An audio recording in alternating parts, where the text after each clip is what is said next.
Defining Duke, an Xbox podcast, is brought to you by, well, you. If you want to learn how to support the show, go to patreon.com/laststandmedia.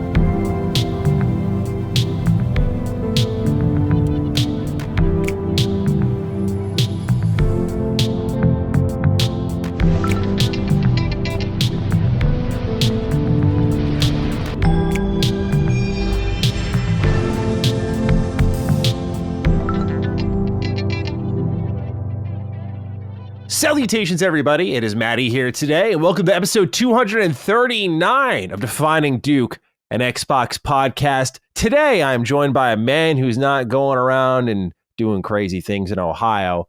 I'm joined by a man firmly located in California, Sir Bradley Ellis. You have a little bit of a knightly name, Brad. How are you doing today, sir? Oh, I'm doing good, man. Thank you. I've never heard anyone describe my name as knightly. Yes. It's honorable, you know. I'll take that. Yeah, Sir Bradley cool. Ellis IV. You know, that is cool.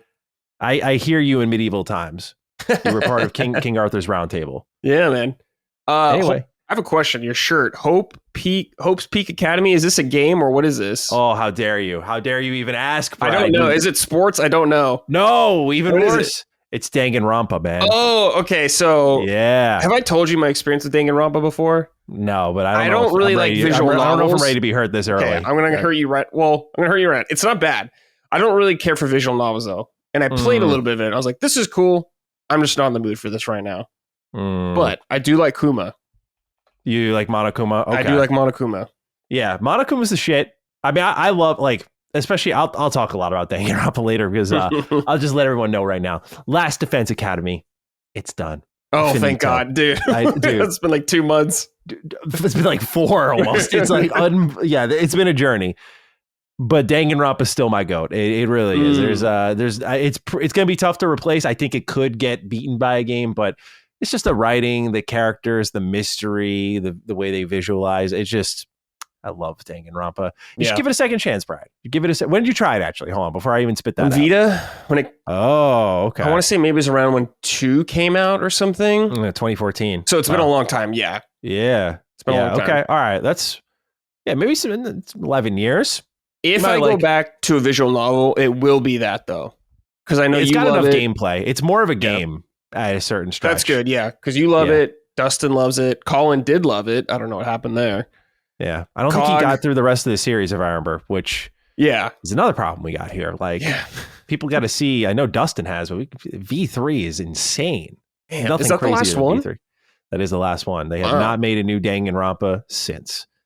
Wow. And I'll just say that's Kodaka doing his thing and putting an entire company in a corner where they could not continue it. It's wonderful. It's wonderful. But Brad, excited to have you here. For those wondering where Cog is at, I cannot disclose. Nope. He's off on business though. And so, he is out and about. I don't know what his Twitter is looking like. He might update you over there with pictures of where he's exploring, but I'll leave that for you to discover and for him to share when embargoes and fun stuff lift. But for now, I thought Brad would be great to bring on board because Brad, you did submit a complaint. You were like, hey man, I've never really been on the show when it's a quiet week, the sky isn't falling. I was like, we got to get Brad on. Let's get him on. Let's have a nice, calm, defining Duke with my man Brad, host of Summon Sign. Every time I'm on here, it's like a apocalyptic event in the Xbox camp. Yes. So I felt I owed you one. A good week. All right. Well, ladies and gentlemen, you're new here. You want early access to this show, ad-free, go to patreon.com/laststandmedia. We go live with Defining Duke on Thursdays. You'll also get access to a ton of other stuff. Brad's hosting Summon Sign, doing a great job. Brad, I saw when I was scrolling down to our thread, you just posted 2025 biggest gaming news. That was the subject this week. Little Colin Moriarty on board with you. Yep. So that episode just dropped. You get access to Sacred Symbols, also Sacred Streaming. The VODs there immediately, so you can check that out over there. Ton of content, $5, all you really need to get everything. If you want to go above that, by all means. But ladies and gentlemen, we're here for free on the Last Stand Media YouTube channels and your respective audio platforms. I want to start with the write-in, Brad. I thought this was a good way to catch you up a bit on what's going on in the world of Xbox. You caught the news that Outer Worlds 2 had jumped down to 70, correct? Yeah. All right. So Mr. Jim Bob's got the right. He says, Dookie boys, as a follow-up to the rightful price reduction for Outer Worlds 2, my spidey sense had rung out for a future rake that Xbox would step on. If anticipation ends up being low for whatever reason for a future title that Xbox lists at $80, has a tricky precedent been set that concessions and backtracks can happen again? The variable pricing scheme is a great idea, and it's one that worked for Xbox in recent years. But that is only if they stand firm in their decisions and actively convince consumers that the set price is worth it. If Sony priced Yote or Nintendo priced Metroid at $80 due to, quote, current market conditions, end quote, but then backtracked a month later claiming they are now in line with those same conditions at $70, concern would flare for the internal confidence and general quality of the product. How do you think, if at all, Xbox and Microsoft navigate these potentially choppy pricing waters they've unintentionally sailed into? Thanks, and as always, thanks as always for the excellent content. Have a, I promise my Gluck Gluck 9000 is good, but market conditions mean you get a $10 discount because my strategy is looser than my lips kind of day. What the fuck is this? What are you talking about? You were fucking cooking, dude, but what the fuck are you doing, man? What's going on? All right, well, we're going to ignore that. We're going to just pretend we didn't even read that. Brad, price drop happens. Yeah. We talked about it extensively last week. I want to get your read on the situation, but also what this sets for the future of Xbox. That's where we were really looking at. Like, okay, they've buckled on a price change where they said, hey, current market conditions mean we have to sell Series X at $600, Outer Worlds and all these other games $80. But then a month later, a little bit more than a month later, they're like, actually, market conditions aren't what we thought they were. The market conditions say $70 still makes sense to us. So what is your read of that situation? What it means not only for the Outer Worlds 2, do you feel a little bit wary about it now? But also just what do you think of the future of Xbox on the market and what this means for pricing their games? I don't know, man. It's so weird. We talk about the messaging of Xbox and it's kind of all over the place. It feels like I don't really know what to believe with this company. And I want to believe them in a lot of things, but just like, I don't really know if I can trust you that price tag, man. And it's not like I would only pick on Xbox with that kind of thing. I don't trust a lot of these companies when they say stuff like this. They just want to say whatever sounds good in the moment. But I think it's a good thing that the game is $70, Outer Worlds 2. I agree with you and Cog. I've heard you guys talk about this, that it is. The Outer Worlds 2 is not the guy for this. Even though we're excited for it, I'm going to play it, definitely. But it ain't Mario Kart. It ain't Call of Duty. It ain't Grand Theft Auto. I think that was doing that game a strong disservice. So I'm very happy that the game is $70. That's awesome. But it's so weird when it's going to like, let me back up. It's very complicated now because there is going to be some expectation with people out there. I think you can do this like one time, maybe per generation. You can get away with it and be kind of okay.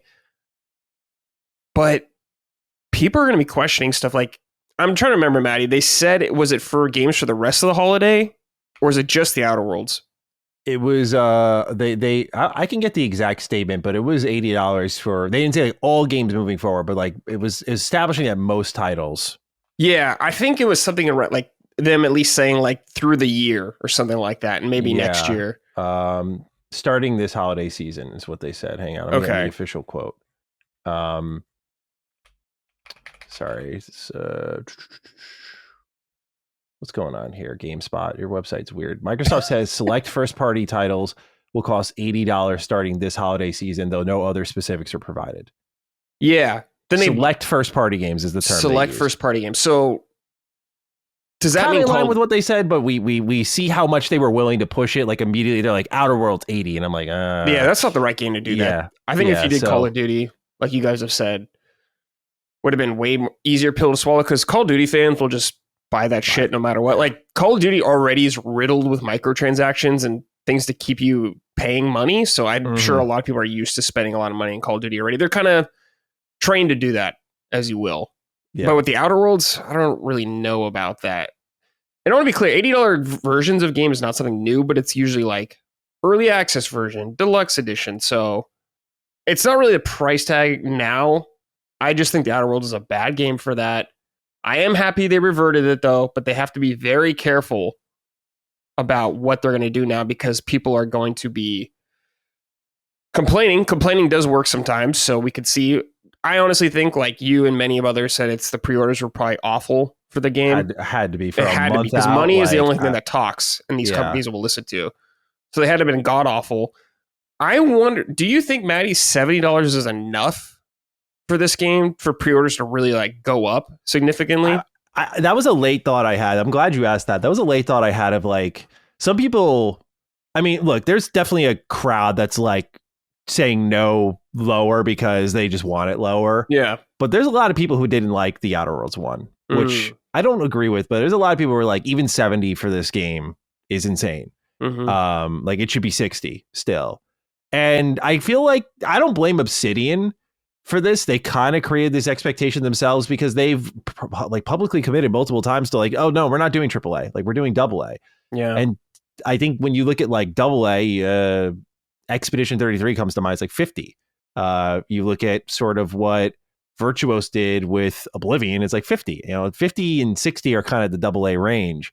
So I get where people are coming from. As much as I'm interested in the Outer Worlds 2, I do kind of get where people are coming from saying, hey, that's a little much because Obsidian has set a particular standard. I will say also that the Outer Worlds 2 looks like a really big upgrade from the first one. Yeah. Mechanically, feature set wise, skill wise, like it open zones visually, like all the complaints that, at least as someone who was like knee deep in coverage for that game, I feel like they've responded to everything people had, and they've added more, like adding the radio. I know that's like a little thing, but to me, I'm like, that's like such a particular, we're listening to our fans cut. So yeah, it'll be worth it for people like me, but I think for a lot of folks who are kind of on the fence, it's going to be a Game Pass game, unfortunately, where I do see people wanting it for 60, and I understand that. Do you think this is I'm trying to remember, the first game when it came out was like a smaller game, right? It was like 20 something hours, maybe.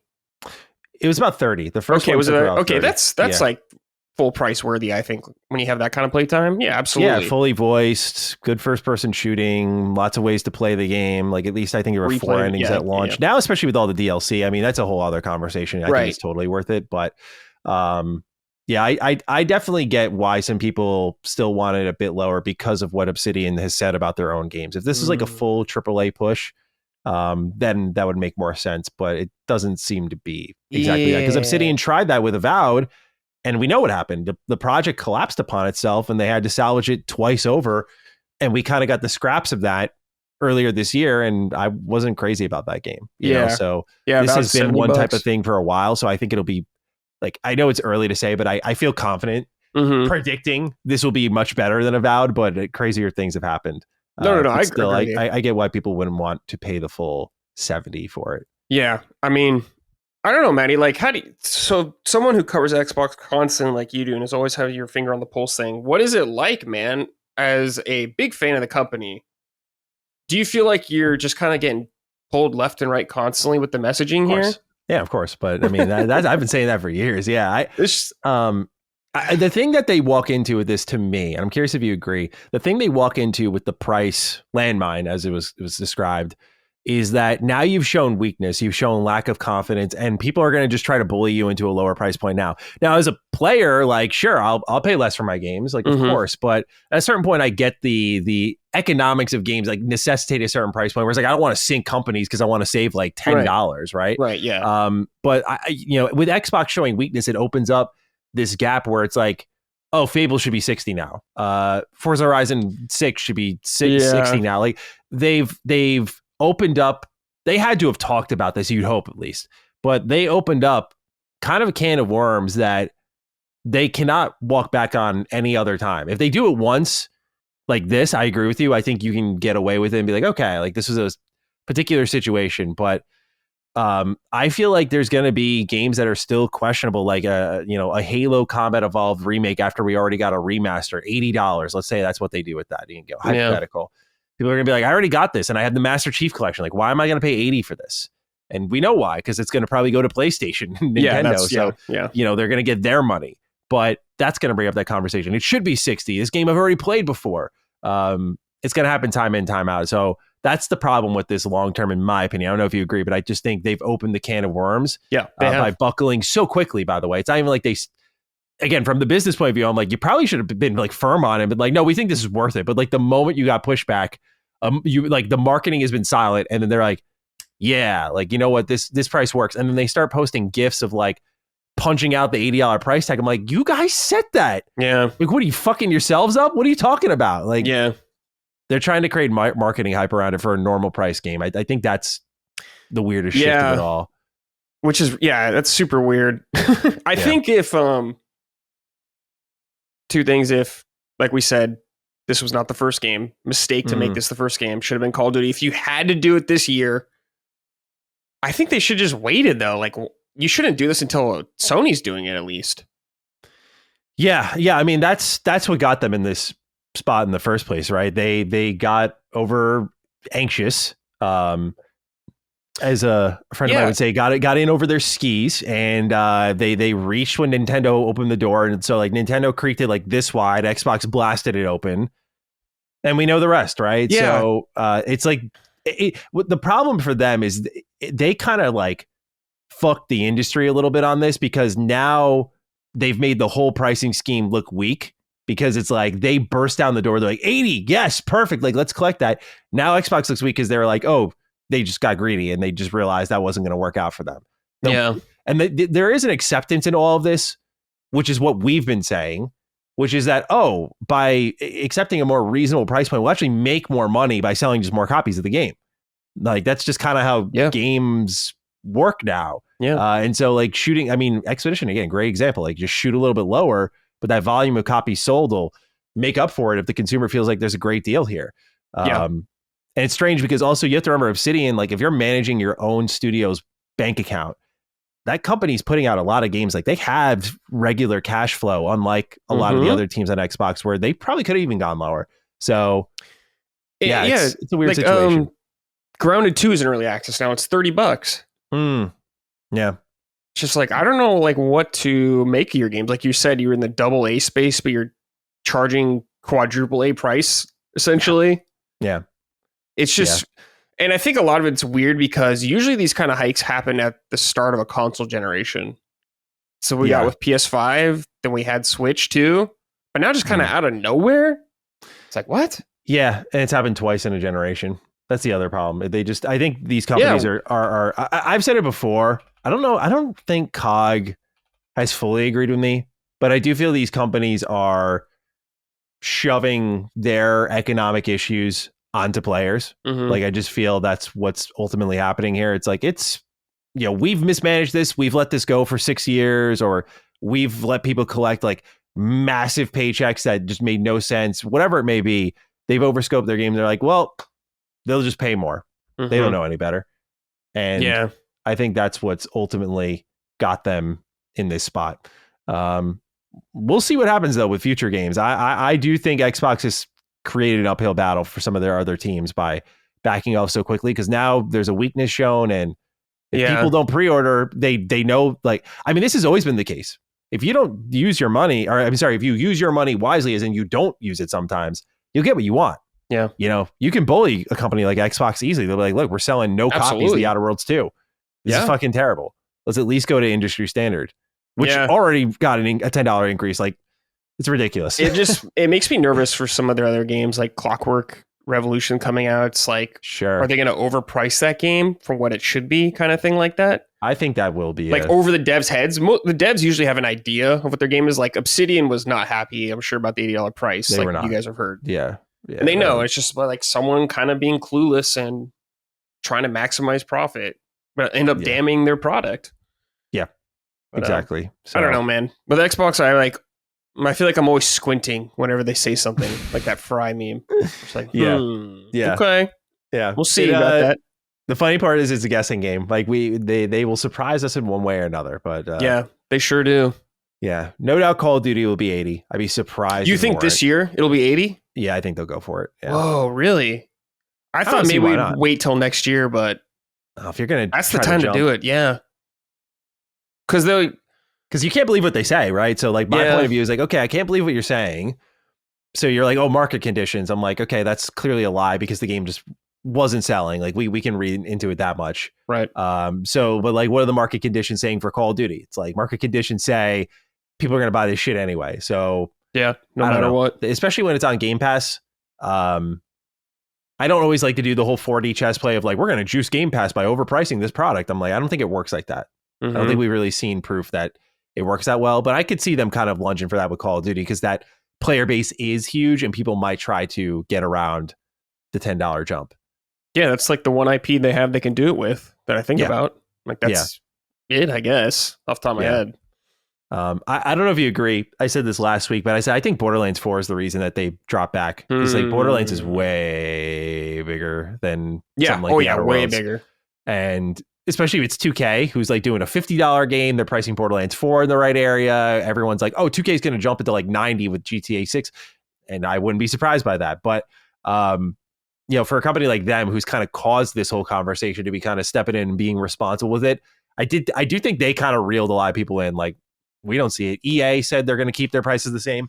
So yeah, Xbox got caught with their pants down, dude. They moved way too overzealous. They went too fast. They should slow the fuck down on that kind of stuff. You're not Mario Kart, dude. No one's Mario Kart. So no, literally no one. Nintendo's abusing their market power.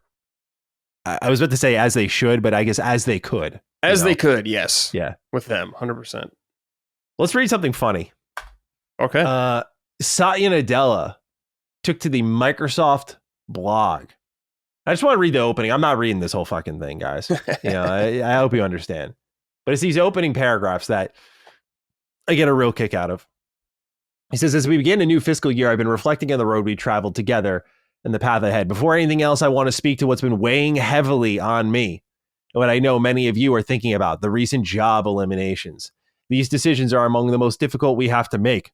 They affect people we've worked alongside, learned from, and shared countless moments with, our colleagues, teammates, and friends. I want to express my sincere gratitude to those who have left. Their contributions have shaped who we are as a company, helping build the foundation we stand on today, and for that, I am deeply grateful. I also want to acknowledge the uncertainty and seeming incongruence of the times we're in. By every objective measure, Microsoft is thriving. Our market performance, strategic positioning, and growth all point up and to the right. We're investing more in CapEx than ever before. Our overall headcount is relatively unchanged. And some of the talent expertise in our industry and at Microsoft is being recognized and rewarded at levels we've never seen before. And yet at the same time, we've undergone layoffs. This is the enigma of success in an industry that has no franchise value. The progress isn't linear. It's dynamic, sometimes dissonant, and always demanding. But it's also a new opportunity for us to shape, lead through, and have greater impact than ever before. The success we want to achieve will be defined by our ability to go through this difficult process of unlearning and learning. It requires us to meet changing customer needs by continuing to maintain and scale our current business while also creating new categories with the new business models and new product production function. This is inherently hard, and few companies can do both. But I have full confidence that we can and we will once again find the resolve, courage, and clarity to deliver on our mission in this new paradigm. With that context, I want to reground ourselves in our why, what, and how, our mission, our priorities, and our culture, which I am not reading. I just thought these opening paragraphs were hilarious. Brad, your thoughts? Microsoft is up and to the right in every metric, yet 15,000 people gone from Xbox overall. What's our feelings, man? This sounds like a robot is speaking to me right now. It feels like someone that is so detached from reality and who does not give a single fuck about any of this right now. This is 100% him trying to see them nice. He doesn't give a fuck. They don't give a fuck at all.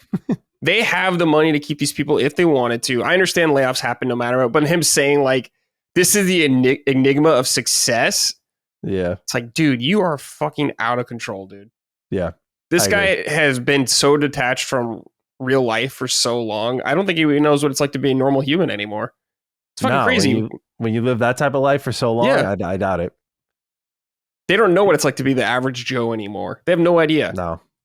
No. It's I just thought it was funny. He's like, yeah, because like it's you can see the trickle down effect because then Phil says the same shit, right? When the memo went out for the layoffs at Xbox, he's like, we're doing better than ever, selling more games, more players, all that shit. Or I'm sorry, they didn't mention sales. He's like, we have more players than ever before.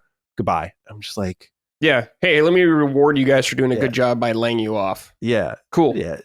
Just we don't need to park it on this one too long, but I just thought the audience would get a kick listening to that one. It's so fucking lame, dude. I hate when execs say shit like this.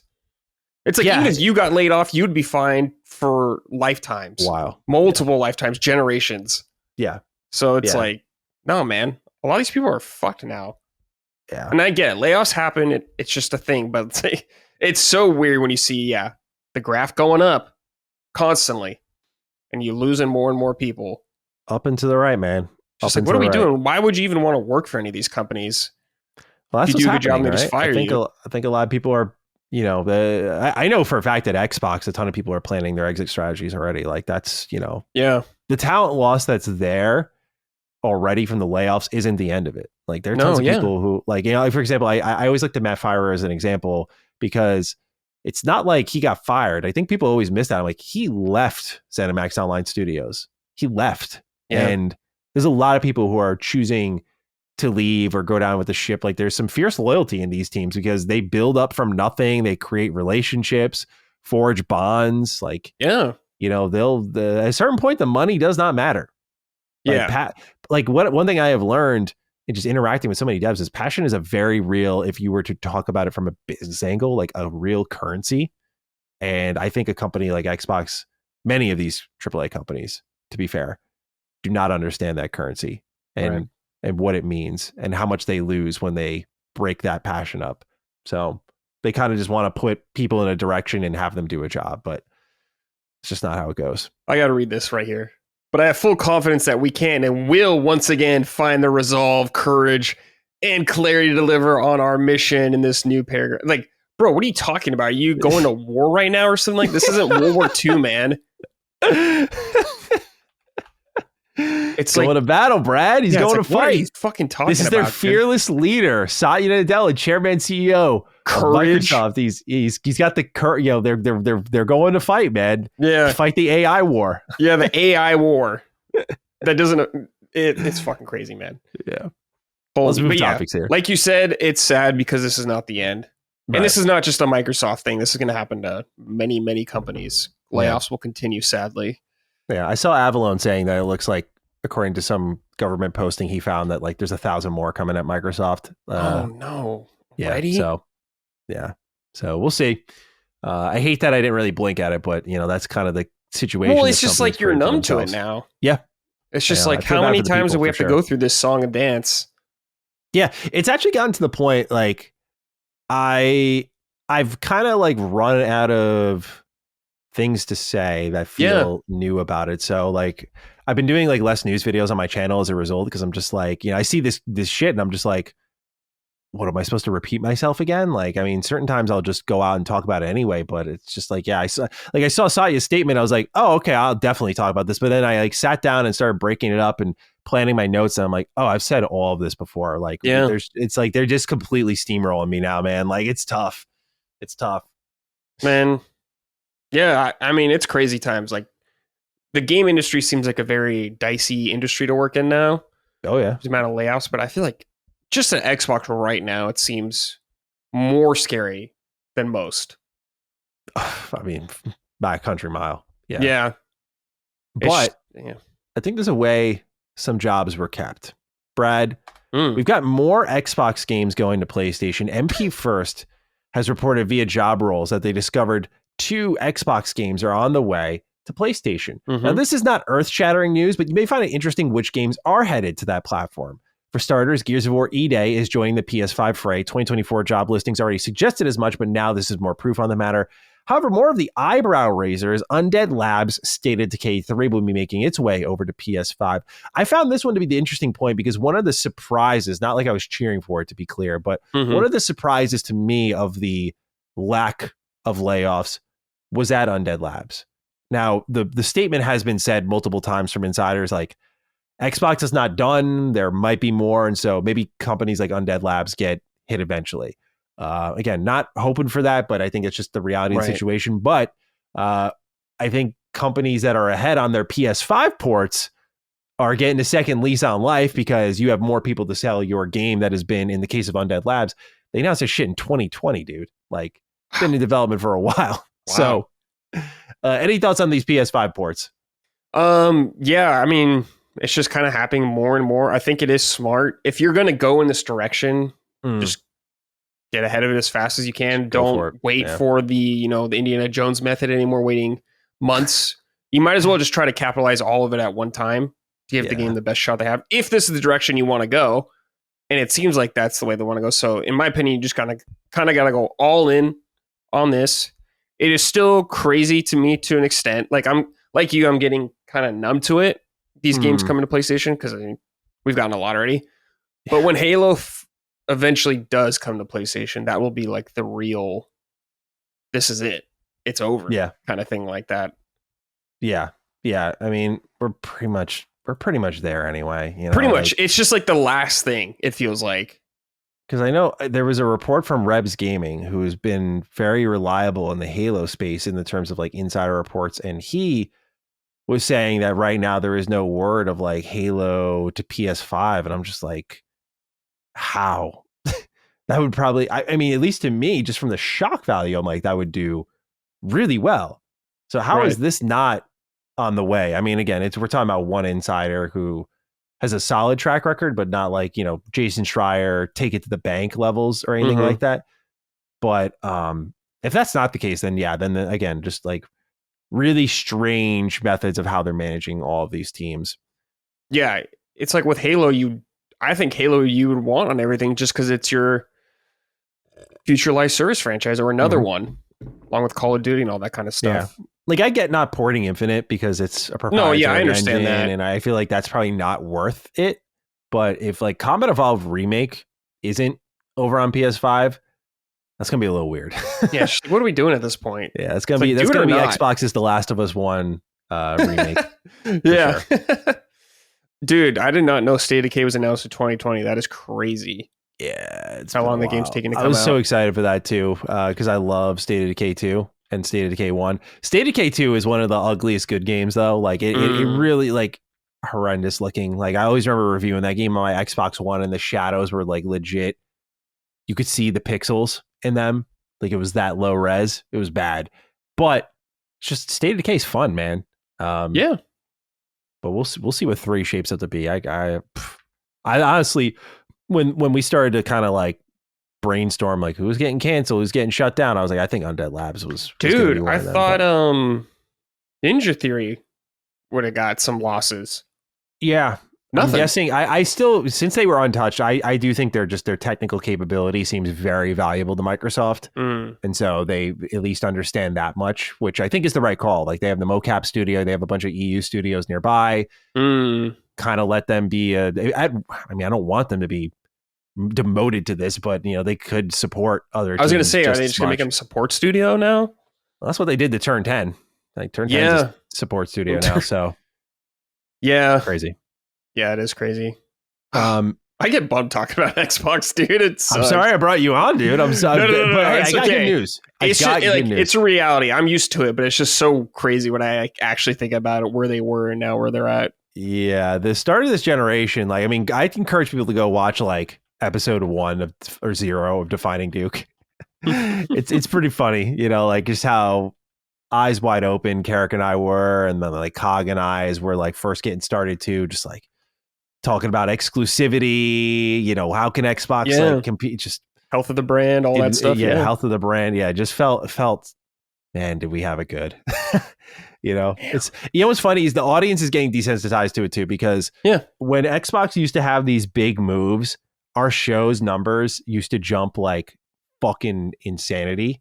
Oh yeah, and God, dude, it's like our show still does really well, but the pops, like when last set of layoffs happened, like it wasn't as big because no one's surprised. They're like, what's the conversation even going to be? And I get it. Like I get why people would be disinterested, because it's like, well, what's the, outside of venting frustrations, what's there to be said? Like Xbox is cooked. So that's such a brutal statement. Xbox is cooked.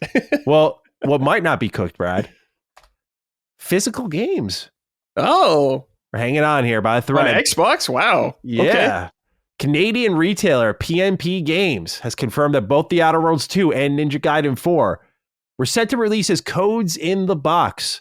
However, that is not the case anymore, as both titles will have a disc. Now, the real question that remains is if all the data will be on the game disc. Now, what's interesting is this started as just PS5. Like Ninja Gaiden and Outer Worlds 2 were only getting physical release on PS5. Now they're getting physical. That was like the next step. Whoa, people like were writing in about it. I was like, I'm not clapping for Xbox because they, put a piece of plastic on the shelf. Now they're putting a piece of plastic with a disc on the shelf.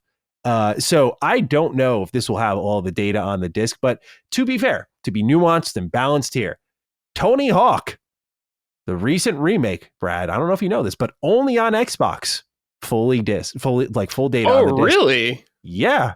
Yeah. Huh. Very surprised to learn that. So I don't know why it was platform specific, or if there's been updates to the story, if anyone wants to write in about it, let me know. I didn't see any, but right now, Tony Hawk Pro Skater 3+4 Remake on Xbox, all the data on the disc. I don't know why or how, but maybe there's a world where Xbox, figures something out here with the Outer Worlds 2 and Ninja Gaiden 4, and they're like, hey, getting back to basics sounds really good right about now. Let's get some goodwill. Let's put some data on that disc and let's ship it to Best Buy. I'm hyped, man. No, I'm kidding. I get it. You know what it reminds me of? It reminds me of like a ship going down. That's inevitable. But like some people are scooping out the water, still trying to like delay it a little bit, or some goodwill. Yeah. That's what it feels like. Some people at this company, whoever's doing this, still does care about the stuff that we care about, and that's good. But they are severely outnumbered and have very limited power. And I respect the people doing it, but I'm just like, man, it's fucking over, dude. Yeah, it's interesting because that's what Cog and I talk about like last week. Like, and I got love my man, but it was like one of the first times on the show I was like, oh, I really disagree with Cog on this one.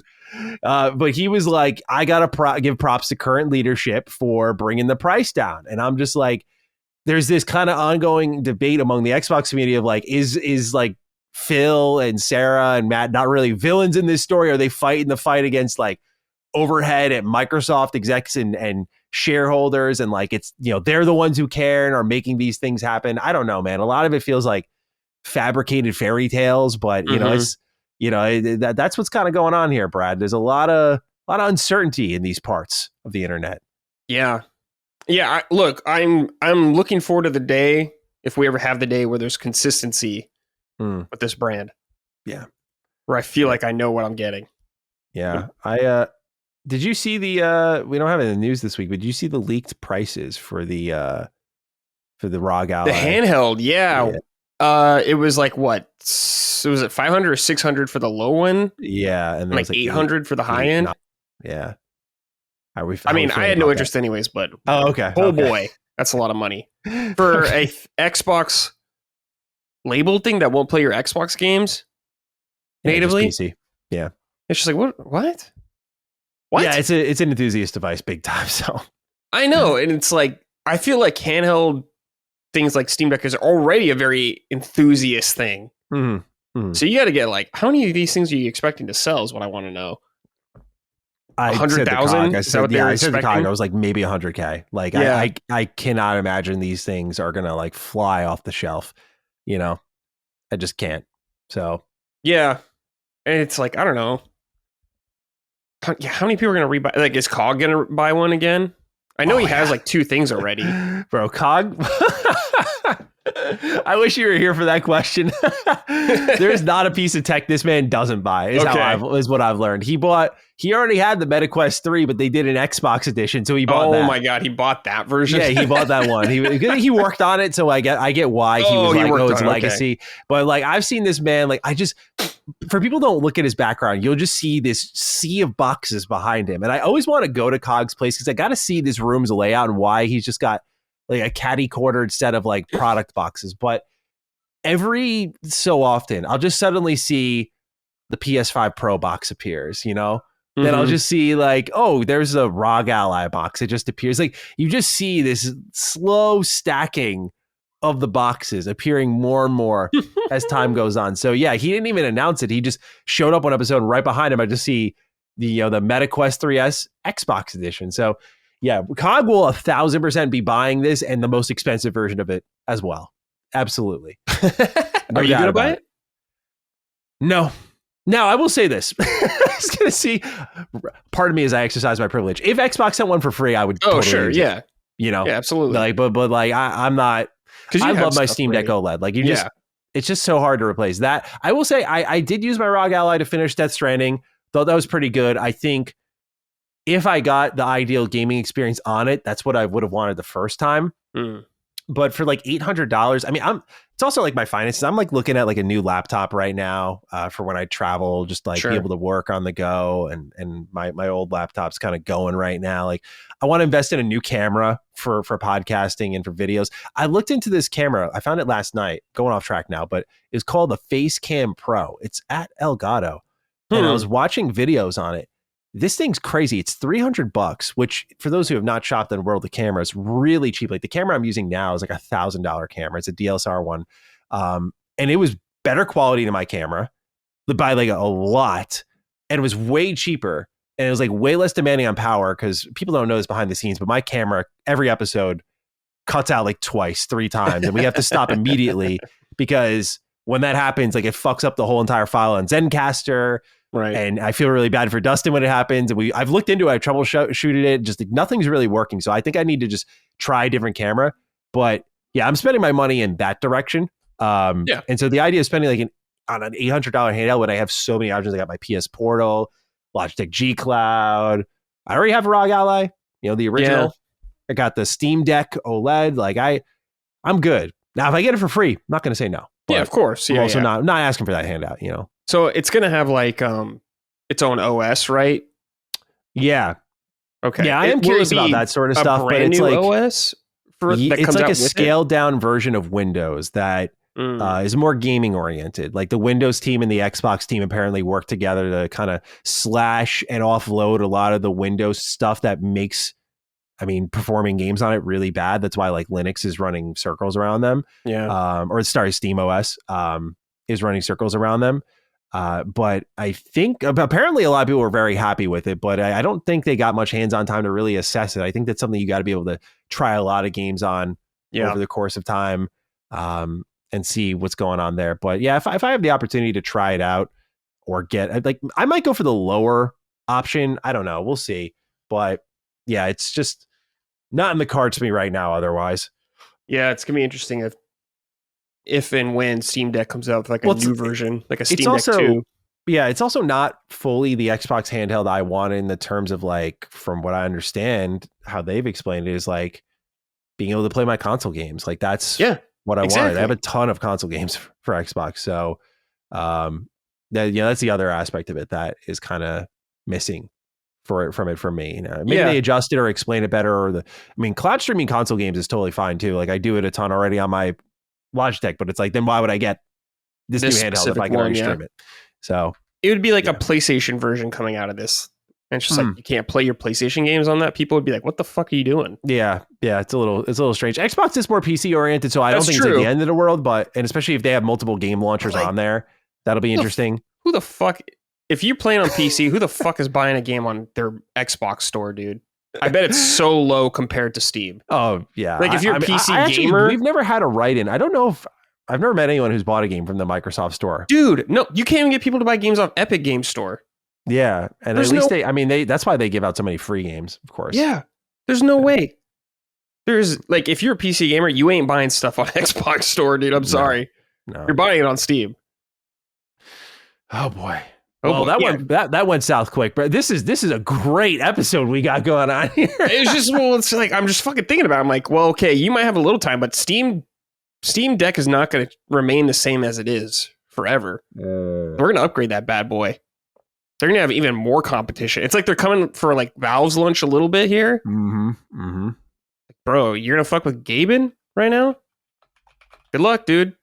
Steam has like the most insane loyal fan base. I just wrote down the name of this week's episode. I feel pretty good about it. Oh. Getting real with Xbox. That's right, dude. Yeah, we're just fucking we're just leveling the playing field right now. Yeah. All right, let's shift gears. Let's look at Bethesda. Yeah. I picked this topic. I forgot COG was going to be on the show, but I couldn't believe the timing of this news. Did you listen to our episode where it's in the opening? COG talks about his time in Ohio. No. I saw pictures, but that's about it. My man went a little crazy in Ohio. He insinuated he was doing some pretty nasty things out there, man. Whoa. So yeah, COG was going a little A little wild out there. Now, what's hilarious is that the same week, a leak comes out from Fallout 76 that they're going to Ohio. Wow. I was like, what the fuck is this? We got to write it. I'll read the news after. Cog Psycho 100 writes, howdy, Dukes. Happy to hear all the Ohio love on last week's podcast, Cog. What about Cincinnati? What if I told you, Dukes, that you both may have the chance to visit Ohio this winter? Recent Fallout 76 leaks and PTS are pointing towards an Ohio-bound expansion as a bridge between West Virginia and Ohio has recently opened up in the test servers. Dukes, what Ohio locations would you like to see in Fallout 76? Personally, I'm excited about the idea of larger city/metro environments. I am based in Cincy. Have a eating by a radiated skyline chili, but can't tell the difference kind of day. Well, unfortunately, Cog's not here to chime in, but we got this article here. It's from The Based Otaku. Whoa. And they actually show like some interesting before and after imagery of the Fallout 76 map, like with the PTS and the base version of where this bridge is and what context clues are there. John Rush, who is the creative director on the game, did say they have some huge updates coming at the end of the year. This December, they called it a huge megaton-sized update, but they said they're not going to talk about it any further at that point in time. But they say, we have a significant change to a key point of interest, Point Pleasant, located in the forest region on the western part of the game's map that suggests the 2025 update that John talked about might introduce a brand new map expansion. In the current version of 76, when you head to the famous collapsed Silver Bridge, you'll find the entry to the bridge to be blocked. Moreover, when you go past the blockade, it is empty, leading to a collapsed bridge part, with the area being further out of bounds. But in the PTS version, the path is now open, filled with new structures and the Mothman cultist enemies. And they provide some screenshots of those changes. And they also have a video of it. They say, for people who don't know, the Silver Bridge was one of the most iconic construction marvels that connected Point Pleasant, West Virginia, to Gallipolis, Ohio. So they've done their deep dives here. As someone who was optimistic about 76 when it was, I shouldn't say optimistic, I was definitely a little bit concerned when they first announced it. But when me and some of my Bethesda buddies are talking about it, we're like, this is the stuff we imagined. Like, oh, they're going to tease shit within the map of like where they're going next. But this is good news, Brad. Look, the map expansion for 76, when they did that with the Mile Post Zero, I forgot what it was called exactly, but they expanded the map then, and it was great. Like, they added a full new quest line. The game got bigger, got better. They're doing next-gen versions, native next-gen versions for 76. Like, oh, finally. Yeah, I know, right? So I'm actually very interested to see what they're going to do, because it looks like they're synchronizing all of this with the new show, with the new season. Coming out end of this year. So I don't know, Brad. I know you're not. I don't think you're a 76 guy, but does any of this tickle your fancy at all? I played 76 when it came out for like 20 hours, I want to say, something like that. God bless you. I played, and like it was fucking rough, dude. It was rough. Yeah. And I've revisited it like a year ago with like Dustin and Ben and stuff like that. I did not enjoy it either. So personally, as a fan of the series, no, this does not interest me whatsoever. Why can't you just do the obvious and do like a Fallout 3 remaster for the show? I know. It's in production, that's happening. I'm with you. Is this not ready though? That's weird. How is it not ready? I know. I mean, that goes back to what I always say with leadership. Like, this was me beating a dead horse, so I don't think people wanted to hear it at the time, but I was just like, the failure unto itself when like the news broke, I expect shutting these studios down, then like a week later, like, yeah, we greenlit a bunch of these Fallout games.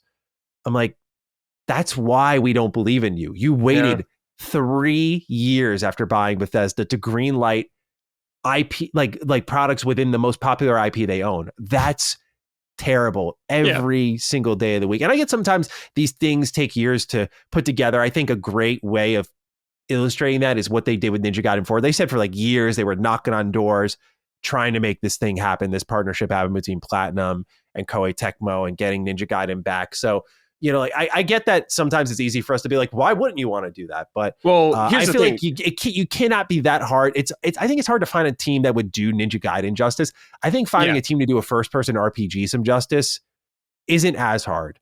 Fallout's a special series, so you got to treat it with care. But I don't think it's going to be that difficult with how many first-person games are out there to to make another good one somewhere else beyond your first party studios. Well, it's like, okay, Ninja Gaiden, sure. You don't own the IP. You don't own Ninja Gaiden, and I get it.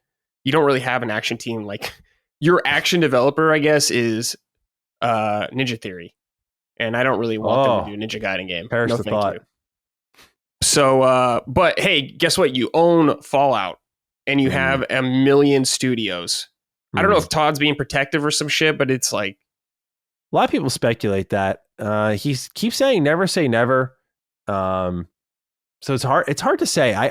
It's really hard to read how he feels about it. I think a lot of people assume that he like hates New Vegas, and I just don't get that sense. I don't know why he would.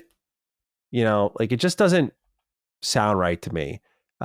Just based on like what I've seen of him and what he said about it. And again, I always go to the Fallout TV show. I'm like, if this guy fucking hated this, like, why would they let the show go focus on all of the classic Fallout shit? Like, it just doesn't add up with like the narrative about him like despising this. So that's kind of where I'm at with it. I do 76. I share similar feelings as you do, where I fire it up excited every time because I'm just like, I love Fallout. Like I want more Fallout. I'm ready to love this thing. I think it's pretty good now. Like I've bent the knee on that, you know, like I think they, you know, there's a respect factor to it too. I'm like, this was an easy abandonment. Like just get out of here. Right. Don't do this. For them to hang with it, I really do commend it. It had to not be easy at all. Wastelanders really served as that major turning point. But anytime I fire it up, it's like, it just doesn't feel Fallout. Like I could play Elder Scrolls Online because it feels Elder Scrolls, but this feels like I'm playing a first person shooter in a Fallout skin. Yeah. And it turned Fallout into a looter shooter. And I'm not like one of the, you know, lore Bible beaters and whatnot.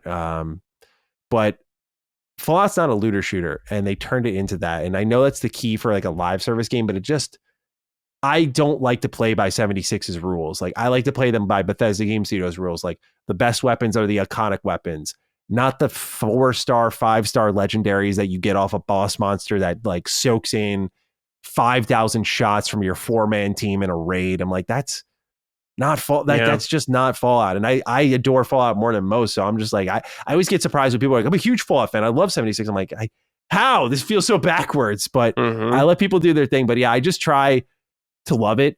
The map expansion is good though. That was the first time I was like, when I went in and I reviewed it, people can watch all of my updates for 76. And as I kept re-reviewing parts of the game, I just kept shitting on it. I was like, yeah, this isn't good. This isn't good.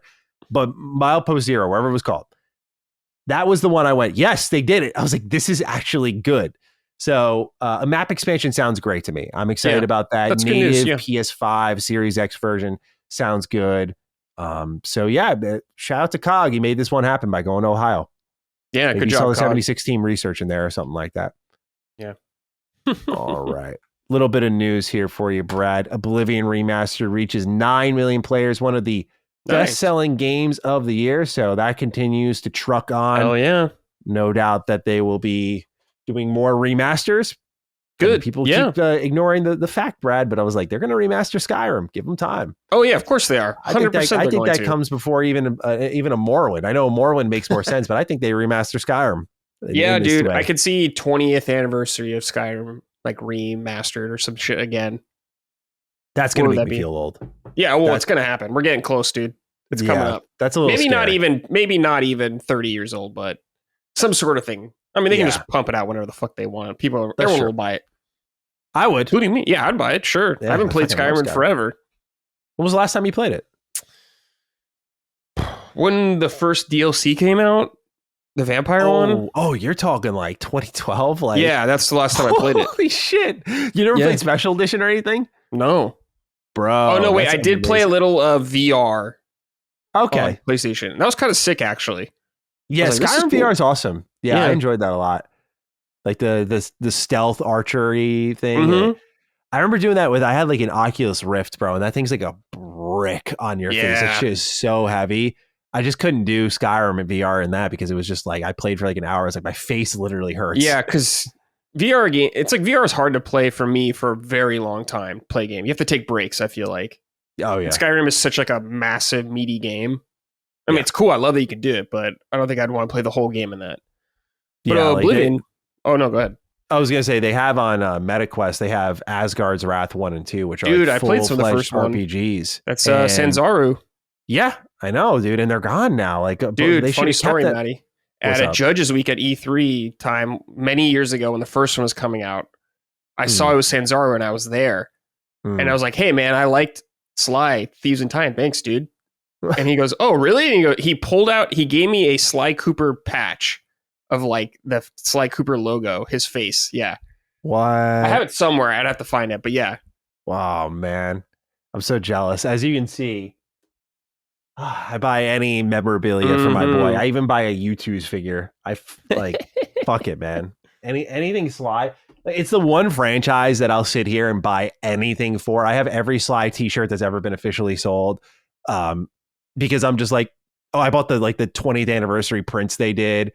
Like anything they'll do, I'm just like, yep, I'm gonna buy that because I want them to know. Like, I bought all the PS2 versions that they brought back on PS5. Like, I'm like, you need to know. You need to understand what this means to us, man. Bring our favorite raccoon back. Where the fuck were we? We're talking about Oblivion Remastered. There was somewhere I was going in the middle. I was going to say, I was going to make a snark comment. I was saying, you're saying you buy all the Sly things they release. I'm like, well, to be fair, it's probably not that much. So it's probably easy to catch up on it. Yeah. Whatever, man. Sadly. Hey, I love Sly. Sly was my boy in that generation. Yeah. Over Ratchet and Jack. I was the same way. Okay. I love that. This next one, Brad, this is a bit of a rabbit hole here. Xbox is falling in line with the UK's age verification process. They posted this over on the Xbox Wire. I'll read it over. We'll talk a bit about it. They say, at Xbox, we're committed to providing players with a safe and secure experience on our platform. Since launching our first ever gaming console that could connect players online in 2005, we've continued to invest in state-of-the-art tools and technologies to protect the Xbox community. Over more than 2 decades of experience, we've developed a multifaceted safety, privacy, and security approach that features built-in safety measures, respects player privacy, and empowers players, parents, and caregivers to have control over their gaming experiences. We frequently iterate on these safety measures in collaboration with our community, publishing partners, and industry regulators to ensure we're providing our players with the safest possible experience. Beginning today, as part of our compliance program for the UK Online Safety Act and our ongoing investments in tools and technologies that help ensure age-appropriate experiences, players who indicate their account as 18 and over based in the UK and signing into an Xbox experience with a Microsoft account will begin seeing notifications encouraging them to verify their age. This one-time process for players in the UK ensures we can continue to provide all players on our platform with age-appropriate experiences. Starting early next year, age verification will be required for these players in the UK to retain full access to social features on Xbox, such as voice or text communication and game invites. Players who don't verify their age between now and early 2026 can continue to play and enjoy Xbox. However, starting early next year, their use of social features on Xbox will become limited to friends only until they complete the age verification process.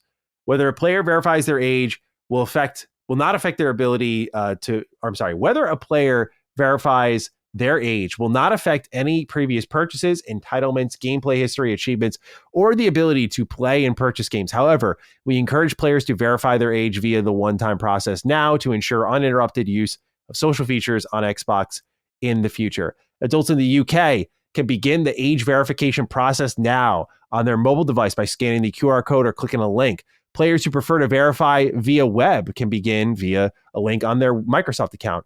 There are several easy and secure methods for age verification that players can choose from, including proof of government-issued ID, age estimation, mobile provider check, and credit card check. These information players provide during the age verification process is protected with industry-standard encryption and is not stored or used for any other purpose. Additional information about the age verification process, including step-by-step instructions the players have for verifying their age and how player data is kept private and secure, is available at the Xbox UK age support page. Just rounding out here, as the age verification process rolls out across the UK, we'll continue to evaluate how we can keep players around the world safe and learn from the UK process. We expect to roll out age verification process in more regions in the future. there is no one-size-fits-all solution to player safety. So these methods may look different across regions and experiences. We'll work with local communities, publishing partners, and regulators to determine the right approach that both respects player privacy and doesn't take away from the Xbox gameplay experience. We'll continue to communicate the changes we're making to our practices and the data we collect so we can better protect players on our platform. So, Brad, scan your face in, brother, if you want to play some of that Xbox. Dude, have you seen the pictures or the things, like someone used Sam's face from Death Stranding to do it? To get through? That's amazing. Yeah. So that's what people are doing now. Oh man. I don't know. Is it getting political? I don't know. It's the UK. I don't live there. So yeah, I don't really know. Part of my American ignorance, but this sounds insane. Yeah. This sounds insane. I don't see this in being like, oh, nice. Yeah, this is like Big Brother technology type shit. Like scan your face so we can verify your age, but we're not storing that information. But you'll never have to do it again. Data secure safety. I'm like, yeah, sure, dude. Whatever you say. Yeah, it just doesn't. I don't know, man. I don't know what kind of times we're living in here, y'all. This is a little weird. It is weird. And I think, they kind of have to do this now to comply probably with whatever regulations they have. Yeah. So it's not just Xbox, I'm sure. But yeah, I don't love to see this. I'm not like, sweet.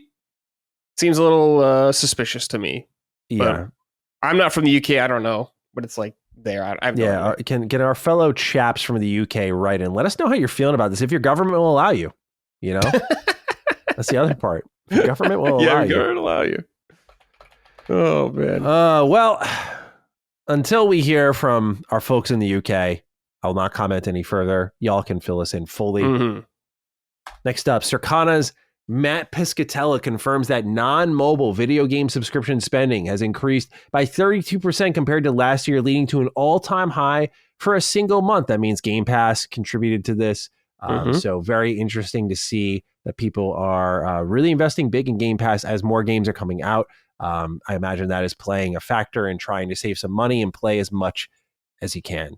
Any thoughts on this, Brad? It's a pretty simple one. What month was this for, did they say? This was for June. June? Okay, so that's when Switch 2 came out also. So probably got no doubt some people signing up on there. That's a good point. Didn't think of that. Yeah. You're right. New hardware. PS Plus, according to PlayStation, is very popular. Or premium, I should say, the premium tier. But they've been doing a good job with PS Plus. I gotta tip the cap a little bit. There. Xbox has the day one games for sure, which is like the huge boon in my opinion. But PlayStation has a good library of games. They also, though, PlayStation has been getting more day one games. Like they got, that's true. It's over on Game Pass too, but they got Abiotic Factor. They got that over there. They had blueprints and stuff as well. I remember. Yeah. But it's not like you're not getting Ghost of Yote on there. You're not getting like how Xbox you do and stuff like that. So Xbox has the edge in that, so in my opinion. But this is good news, especially for your Xbox, probably because that is your business model. That's your main thing. So probably good for the company. I would love to get numbers from this company someday. Those in a while, sir. I know. Just give me some data, man. I love the data. We usually have something happening in the Xbox world where we can like look at a moment and be like, oh, that's when. You think like, oh, the top of a new year, but we didn't get that. So it's not like, oh, after the Activision deal happens and they pull them in, and after Call of Duty happens, like maybe we'll get an update then. Not really. So I don't know. I don't know if we'll ever really get an update for many more years. We'll see. But was there a big Game Pass game in June? Not in June. They had Alters. That was cool. But that wasn't a big Game Pass game. Right, yeah. No, it was really April with like Oblivion, yeah. You had South of Midnight as well, which I know isn't like driving a ton of traffic, but it's definitely good like bonus material for people. Yeah, of course. Adamfall, Expedition 33, of course, of course. But June in particular might just be carryover. I don't know. Yeah. Well, good news for everybody, I guess. Indeed. Let's move into this one here. Wolfenstein is getting itself a TV series as reported by Variety. It's in development at Amazon from Fallout producer Kilter Films and Patrick Somerville. I thought this was very, very interesting to see that Bethesda is kind of staying in bed with Kilter Films here. So they think they've got something. They say here exact plot details are being kept under wraps, but the incredible official log line for the series simply states the story of killing Nazis is evergreen. Patrick Somerville is attached to the serve as the creator, writer, executive producer, and showrunner on the project under his chaoticgood.tv production banner. Jonah Nolan, Lisa Joy, and Athena Wickham will executive produce via Kilter Films. James Altman of Keyframe Films and Jerk Gustafson of Wolfenstein developer Machine Games will also executive produce. So they do have the developers involved here. Cool. And this is exciting because I hope this is really good. I feel like we've been robbed of Wolfenstein 3, Brad. And especially when Indiana Jones came back around, we got Machine Games proper, single player experience, not that Youngblood crap. And we got to see them in their bag. I was like, yeah, like this is the company that can deliver a phenomenal conclusion to the Wolfenstein series. So I'm very excited about this because I think it can lead to some good things, but it also says to me that they have not left behind Wolfenstein because of that Indiana Jones success they've now faced. Right. So very pleased about this. Yeah. For Wolfenstein, I hope there's just one more game. I think you can do one more and move on. I agree. No more. One more. I think I liked one a lot. Two, I didn't even finish for some reason. I mean, it's fine. I can't think of anything like negative really necessarily off the top of my head, but I just wasn't in the mood for it. Youngblood, I did not care for when I what I played of it. I was like, I don't like this really at all. But yeah, I think one more would be good to finish it off. And I think the idea of a TV series sounds pretty cool. Sure, yeah. I'd probably check that out. But yeah, I wonder if it'll just be BJ Blazkowicz or will be something different. I don't know. Different character. I wonder what they'll do. You have to have BJ in there. I mean, you have to have BJ, in my opinion. He is like Wolfenstein. Yeah. Yeah, I don't see how else you don't. I really wish it was like the Old Blood. That was like my favorite Wolfenstein thing. That little DLC they did. You like that more than anything else? Interesting. Oh, I like the setting a lot, like the castle and everything. Sure. It's good classic to be back and all that kind of stuff. Yeah. Yeah. For me, my favorite was New Order, the first one. The new Colossus was really good. It was just short, but New Order is like tremendous. I think. Yeah, that is one of the best first-person shooters maybe ever. I haven't played it since it came out, but that is still like a very fresh game in my memory. So many like collectibles, like a rich story. I always remember going to the moon base. Do you remember that part of the game? Yeah. That was unbelievable. I was like, what the fuck is this? Yeah, that was cool. Like they just had fun with it. They did a really good job. Yeah. And I mean, I like Machine Games. I liked Indiana Jones a lot. So whatever they're doing next, I'm down. Amen, brother. All right. Let's take a look at this potentially unfortunate news here. Dead Space director Glen Schofield, one of my favorite series of all time, has shared a very passion-filled message here on his LinkedIn profile that I caught wind of and wanted to talk about. He writes, "Game industry, it's tough out there. Over the past 8 months, I've been quietly working with my daughter, Nicole, on a new game idea. She came to me with it, and I immediately loved the idea. Something I hadn't seen before. We've been calling it a new subgenre of horror, not just horror, but something more. Some of you know this already, but I named Isaac's girlfriend in Dead Space after Nicole. She's been making games for around 8 years now. Besides being a great artist, she's got real ideas. And she's been playing games since she could wrap her hands around a controller.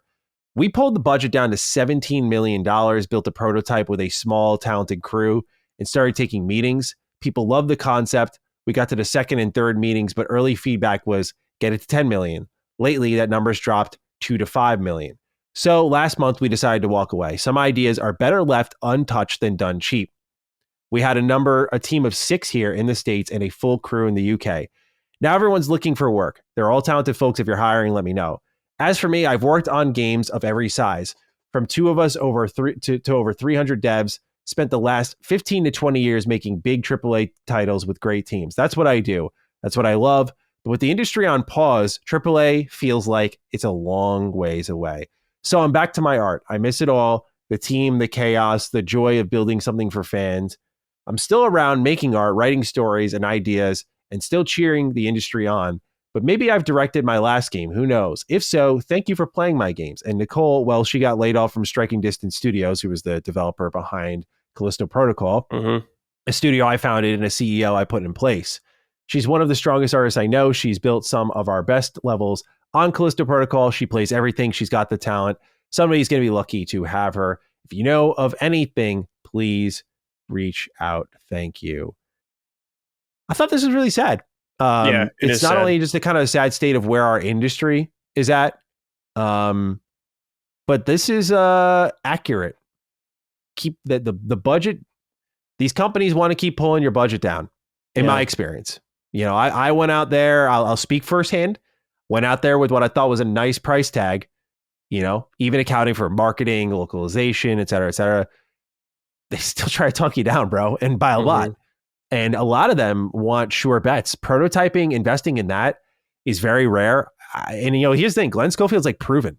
15, 20 years making games, made one of the most iconic survival horror titles, like great success. I don't think Callisto Protocol was fantastic, but I don't think it's an indication of just like, you know, we can't trust this guy at all. Right. You know, but these companies want they want to invest into you as close to the finish line as humanly possible. In my experience, in my knowledge, and talking to other devs and my experience, like they want you deep as fuck into your project. So you're getting a lot of situations like this where people like Glenn, who feel like they're built to only do AAA, are pulling out. Others are small teams making really small projects that they can get to that point quickly for cheap so that they can then pass it off to a company for like mostly marketing. That's the very conservative approach I've personally experienced. Is like, I've had companies be like, yeah, we're like interested in your game. Like once you're done with development, I'm like, what the, like I literally said to one person, I was like, what do you think I'm here for? Yeah. You know, like, what do you think I'm here for? Like you're a publisher. Like I'm not entitled to your money, but like, I'm not here for your marketing right away. Like that's when we get the game to that point, we got to make the game first. Yeah. So yeah, man, it's real grubby out there, is what I'll say. And so, you know, when you're pitching for I'm not pitching anywhere near this figure. So I mean, I'm sure that's a whole different ball game, but we're losing a lot of AAA devs because of it. So I'm curious, Brad, your thoughts on this. I mean, I hope Glenn sticks around.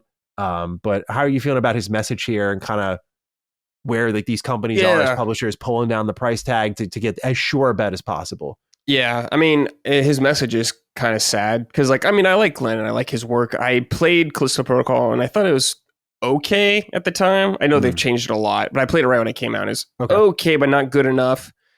And I think that game did not do well financially. So I think he kind of has like a mark on him and people are way more cautious with him, I would say now. Sure.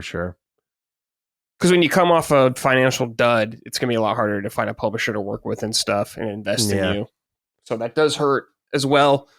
But yeah, like you were saying, even you as a dev, it seems like to get with all these publishers, it's getting harder and harder to kind of do, especially when we hear things about the Game Pass bag shrinking for some companies, or opportunities, I should say.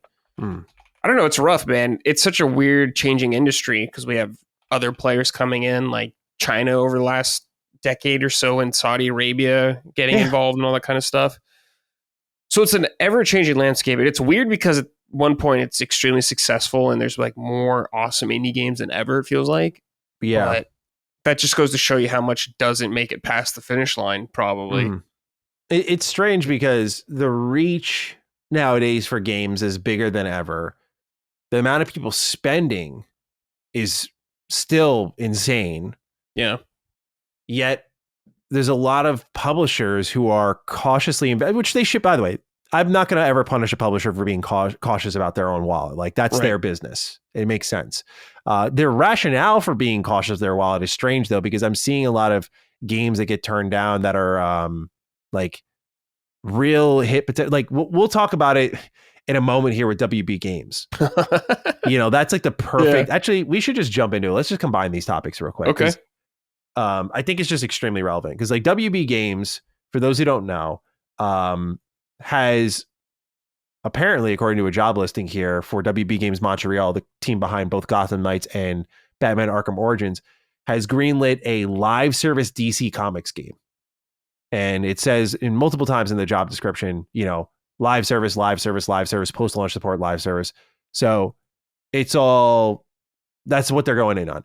Keep in mind, we're talking about a company that we just talked about earlier this year that like shut down Monolith, shut down player first games, like the Multiverses dev, the Shadow of War dev. And somehow, with all due respect, Warner Bros. Games Montreal survived and they've only released one game since, Arkham Origins, which was in 2013. And Gotham Knights came out in 2021. It's just really that's not okay. But what I kind of started to break down when I talked about this is you've got a lot of these publishers looking for live service because they'd rather keep hunting. Like PlayStation's also a great example. You keep hunting, you keep failing, but one of those hits, like if it's like a Roblox or something like that, it's worth more than 20 single player games that could hit to them. And because it's that recurrent cash. But I just think it's like, I've said the term so many times, like I got to come up with a new one, but I keep saying unicorn hunting. But that's really what it is. It's like, you guys are just looking for this pot of gold at the end of the rainbow. And I just feel a lot of these companies are going to sink themselves in the process. And you see it in real time, right? Like WB Games being a great example. Like, we just closed down a bunch of studios. Every live service initiative we've done has blown up in our face. We had a live service success in Multiverses and we took it off the market and destroyed it ourselves. Like, dude, stop. Look at what Hogwarts Legacy did. Like, single player, this is your corner. Embrace what you're good at. And they're not doing that. They're now, I don't blame WB Games Montreal. I said in my video talking about it, I was like, look, man, like the reports are they've pitched like tons of games over there and they just keep getting rejected. At a certain point, you just got to fall in line and be like, all right, you want a live service game? Here you go. Like, we're going to make one. No one's going to be passionate about it, I imagine, but here you go. I mean, Gotham Knights was almost a live service game. But then Marvel's Avengers had a market impact. And so they reversed course on it. So we have the writing from Sean Mason. I'll kick it over to you afterwards, Brad. He writes, "Hey Dukes, what's happening over at WB Games? I just heard they're developing yet another live service title. I honestly can't believe it. Did they learn nothing from the disaster that was Suicide Squad? Why steer away from what clearly works? Hogwarts Legacy was both a critical and commercial hit, and the Arkham series is still widely respected. It's like WB keeps stepping on the same rake and wondering why I keep smacking them in the face. Best, Sean M." So you look at this, you look at the reluctance of spending on AAA. Brad, I kick it to you. What are your thoughts and feelings on sort of what's happening in this space? When I read this, I can't help but felt like all of us had a collective, like the same reaction. Everyone just being like, what? What are you doing? Why? What are you doing, man? Yeah. You just had Suicide Squad that sucked dick and flopped. It's awful. It was awful. Yeah. I didn't even, like, I finished Gotham Knights. I don't think Gotham Knights is a great game at all. Oh, you finished Gotham? I tried so hard. I couldn't do it. I could not finish Suicide Squad. I couldn't do it, man. I finished Suicide Squad. I was playing with like Lockmort and our friends, man. And I just couldn't do it, man. I was like, this sucks. Yeah. I hate this. And now you're going to do it again. Yeah. And they're probably not going to even do it with something that people would want. It's going to be like some B-tier superheroes. It won't be Batman. I was going to say, what do you think it's going to be? That was my first thought. I was like, I saw it and went, okay, they did Suicide Squad. Is it a Justice League thing? What? Like, you have to do that. Like, what else can you do? Yeah. Like, what else other WB group thing are you going to do? Like, what other fucking Suicide Squad tier thing is there that they can do? I don't know. Probably, I don't know. Whoever's making decisions there, it feels like they don't know what the fuck they're doing whatsoever. I agree. Like, I this think is after they laid off their head of the gaming division too. So this new guy comes in, he's like, fuck yeah. Yeah, live service. Keep it going. Yeah. I think we'll get Hogwarts, a new game from them. I think we'll did too well. Yeah. I am worried that they're gonna fuck it up and not realize, well, I'm sure the devs will, but some higher ups will make them implement stuff that fucks with the whole experience. That's what I'm worried about. There's gonna be some. I know this sounds very bad faith, skeptical of me, but I really do think there's gonna be some type of monetization in there. Oh yeah, I think so too. I don't think they're looking at it going like, okay, Hogwarts Legacy is gonna outsell Call of Duty again. That's a big bet to take, and for them to not be like, oh, let's slide in like this edition. Like they're the ones who really kicked off, I think, on a big level. That sort of pay 3 days for early access, pay for early access for like 3 days. Because that game was one of the most played games in its early access state. It was unbelievable.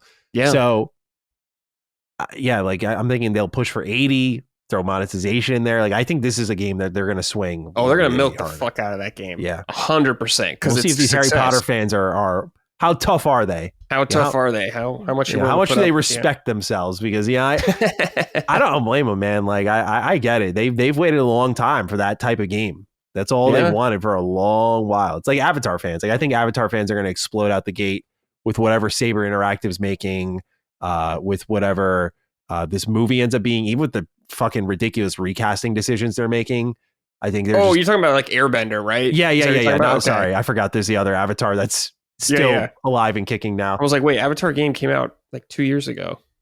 Yeah, no. I mean, I did see when I went to see Fantastic Four, they did have a new trailer for James Cameron Avatar, Fire and Ice, I think it's called. Looks good. I don't know. Look cool. Those movies always look really good visually, but then I immediately forget what happens in all of them very quickly. I couldn't tell you what happened in the first one. I haven't seen the second one yet. I was like, I'll watch it. I'll watch it one time probably and think the visuals are awesome, but that's enough for me. Yeah, I'm with you on that. But yeah, dude, WB depresses me because Mortal Kombat 1, they kind of already stopped supporting. So there's going to be a new Mortal Kombat game, whatever they're doing. That's going to be littered with live service again. Yeah. And it's going to be a shit show again. It's been bad for a couple of games now. They had the Crypt, right? Yeah, they had the Crypt that you could pay to unlock, I remember, years ago. And I was like, what the fuck, man? Yeah. The Crypt was so fun in the old games when you like unlocked stuff in it. But that's a lot of fighting games have gotten away from that. Like, I know. That's just kind of the era we live in now. There's no cool unlockables anymore. Yeah. Everything's paid. But yeah, this bums me out. I hope there's some other good stuff we just don't know about they're doing. Like there's rumors about Warhorse doing a Lord of the Rings game, which in my opinion would go hard if done correctly. Dude, they'd be perfect. Yeah. So that would be sick, but this does not get me hyped about WB games at all. This is like the worst thing you could say to me, pretty much what they're doing. I agree. Because like it's so interesting that you finished Gotham Knights, because to me, Gotham Knights was a game that I put it in a bag with Star Wars Outlaws. Like, games Maddie should really like, or guilty pleasures Maddie should have. And it's the game that I fool myself into going back to. Like, I want to go check this out. Like, I want to try it again. I think with away from the zeitgeist, away from the noise, just on my own, I'm going to try this out again. And I went back to it, I think a year and a half ago or something like that. And I was like, still isn't clicking with me. I played through it because I got a code for it and I covered it at the time. So I was like, all right, I'll play through it, whatever. I'll treat it like work. If it wasn't work, I don't know if I would have done it all the way through. Yeah. Because I remember like starting, I'm like, this is okay or whatever. But then as it kind of dragged on, you're just like, I don't like enjoy doing this. Also, the writing's really bad in that game. The writing is really bad. Yeah, the repetitive missions were super bad. It's just like the gear is all very unnecessary. I feel like a mess. What did you think of the combat? It was okay. From what I remember. I don't remember it being like amazing or anything like that. Like I hadn't played the Arkham games for a long time, so it's hard for me to compare them. I remember the Arkham games being more fun if I look back at it, way more fun. Oh god, yeah. But it's like, I don't know. I remember it was very clumsy. Like the raid thing. I did it one time with like 3 other people. They have raids in that game? What? Yeah, and it was like a post-launch thing. It was bad, dude. I was like, this sucks. Oh my god. What? Yeah. I didn't know that. Why? Yeah. Why? I don't know, man. I don't know what the fuck they're doing. They don't either. So WB, bro, you're in trouble. you're in trouble, dude. Well, we talked a bit about Mortal Kombat. Sorry to our good friend Jason Plansky. I know this is a title. Dude, I read this on Punching Up and I immediately thought the same thing. I was like, oh, sorry, Jason. Sorry, Jason. Love you, bro. Mortal Kombat Legacy had its release date leaked by Xbox on the Xbox app. I gotta ask him after the game comes out. I gotta be like, what was the feeling when you saw this? Yeah, what was the feeling? Yeah. Fuck these guys. It's coming out on September 30th. So mark that one on your calendars if you're interested. I'll definitely be checking it out. Brad, will you? Maybe. Their collections that Digital Eclipse makes are excellent. If you're a fan of the franchises they tackle, they get so in depth with like behind the scenes and all that kind of stuff. There's going to be a lot of cool shit in that game if you're a Mortal Kombat fan. Yeah. I kind of wish they included the, if they did, I don't know about it, but I wish they included the early 2000s era with like Armageddon. And they had, I think there's Deadly Alliance in there. Oh, really? I liked Deadly Alliance. I did like Deadly Alliance. That was like the first PS2 one, but yeah. Oh man. Okay, cool. Yeah. I want more of those games. And their Shaolin Monks was a fucking amazing game. I love Shaolin Monks. Was sick, dude. Yeah. Like there's a lot of great Mortal Kombat. Like I think that's what, some people forget sometimes. I'm like, Mortal Kombat used to be this fucking batshit insane franchise with kart racing and beat 'em ups and then 2D fighting depth. Like it was just doing everything. Yeah. Armageddon being like a masterpiece, but those games are so great. So that's cool that they'll maybe be squeezing in Deadly Alliance. I hope they throw in more though. That'd be me too. I hope eventually. Up the wall about that. Yeah, I don't know. Armageddon's like the last one before 9, wasn't it? That one had like everybody in it. Is that the one? Yeah, it had like everyone up until that point. There was, I'm trying to remember. There was Deadly Alliance, and then there was one in between. I'm trying to remember what it was called. I got it on my shelf, I think. Hold on. I did a full retrospective of like every Mortal Kombat game, and Armageddon. I learned there. I was like, there's a lot. Yeah, there's so many Mortal Kombat games on there, dude. Games. Okay, let's scroll down a little bit. Deadly Alliance, Deception. That's it. Yeah, Deception was it. Deception was great. Shaolin Monks, Armageddon came after. Unchained on PSP, which was, if I remember correctly, it was Deception, but portable. Okay. No, there was one in between, Brad. There was one in between the Mortal Kombat 9 and Armageddon. Can you guess what it was? No. Mortal Kombat versus DC Universe. Oh my God, I forgot that game existed. That was game so weird. Fucking kicked ass, bro. That's so weird. I remember there's no fatalities in it. Yeah. No, they had just the brutalities. And some of them were like just really whack, like I'll punch you in the face and that's it. Yeah, dude. Now, that makes me wonder if WB or NetherRealm's going to do Injustice 3 or Mortal Kombat again. Right Injustice 3 was on that NVIDIA leak, I remember. Yeah, but then 1 came out. Mortal Kombat 1 came out, so I don't know. I hope they do Injustice 3. Injustice 2. You played the Injustice stories, like both of them? I've played a little bit of them, yeah. The first one has a crazy moment with Superman. It's fucking awesome. Awesome. Yeah, no, I know people like those games a lot too, so that'd be cool. Yeah, they're really good. So I like that. But I have a love-hate relationship with the NetherRealm fighters. I really don't. I think they're easy to break. I think there's a lot of cheese in all of their games. Mortal Kombat 11 was like my recent favorite from them. Otherwise, though, like I didn't like 1. I dropped 1 almost immediately. Mortal Kombat 10 was really easy to cheese. 9 was fucking perfect, though. Yeah, everyone loves 9. 9 is so good. It's the challenge tower, bro. It's like iconic single player mode. Peak Mortal Kombat. I played that game so much. King of the Hill. I mean, they did so much good stuff with that game. Yeah, dude. All right, Brad. Dying Like the Beast. Curious where you're at on this one because it got delayed for 4 weeks based on press feedback, based on content creator feedback. They had a little event recently. I was invited to it, but I was not able to travel. But they had people out, played it, took the feedback, collected 4 extra weeks for themselves, and then delayed it to September 19th. Where are you at with Dying Light, Brad? You a fan? I played some of the first one. That was cool. I played some of the second one when it came out, and I was like, this kind of feels like a step back, in my opinion, for what I played. I did play The Beast at Summer Game Fest, and I was like, oh, this is pretty fun. I like what I'm doing right here. But, I mean, I'm not like an expert on the series, so I'm curious like what the feedback they received was for the game. I know the lack of guns in 2 originally was like a big factor. So they were like in The Beast and stuff like that now. But, I mean, that's cool if they have the time.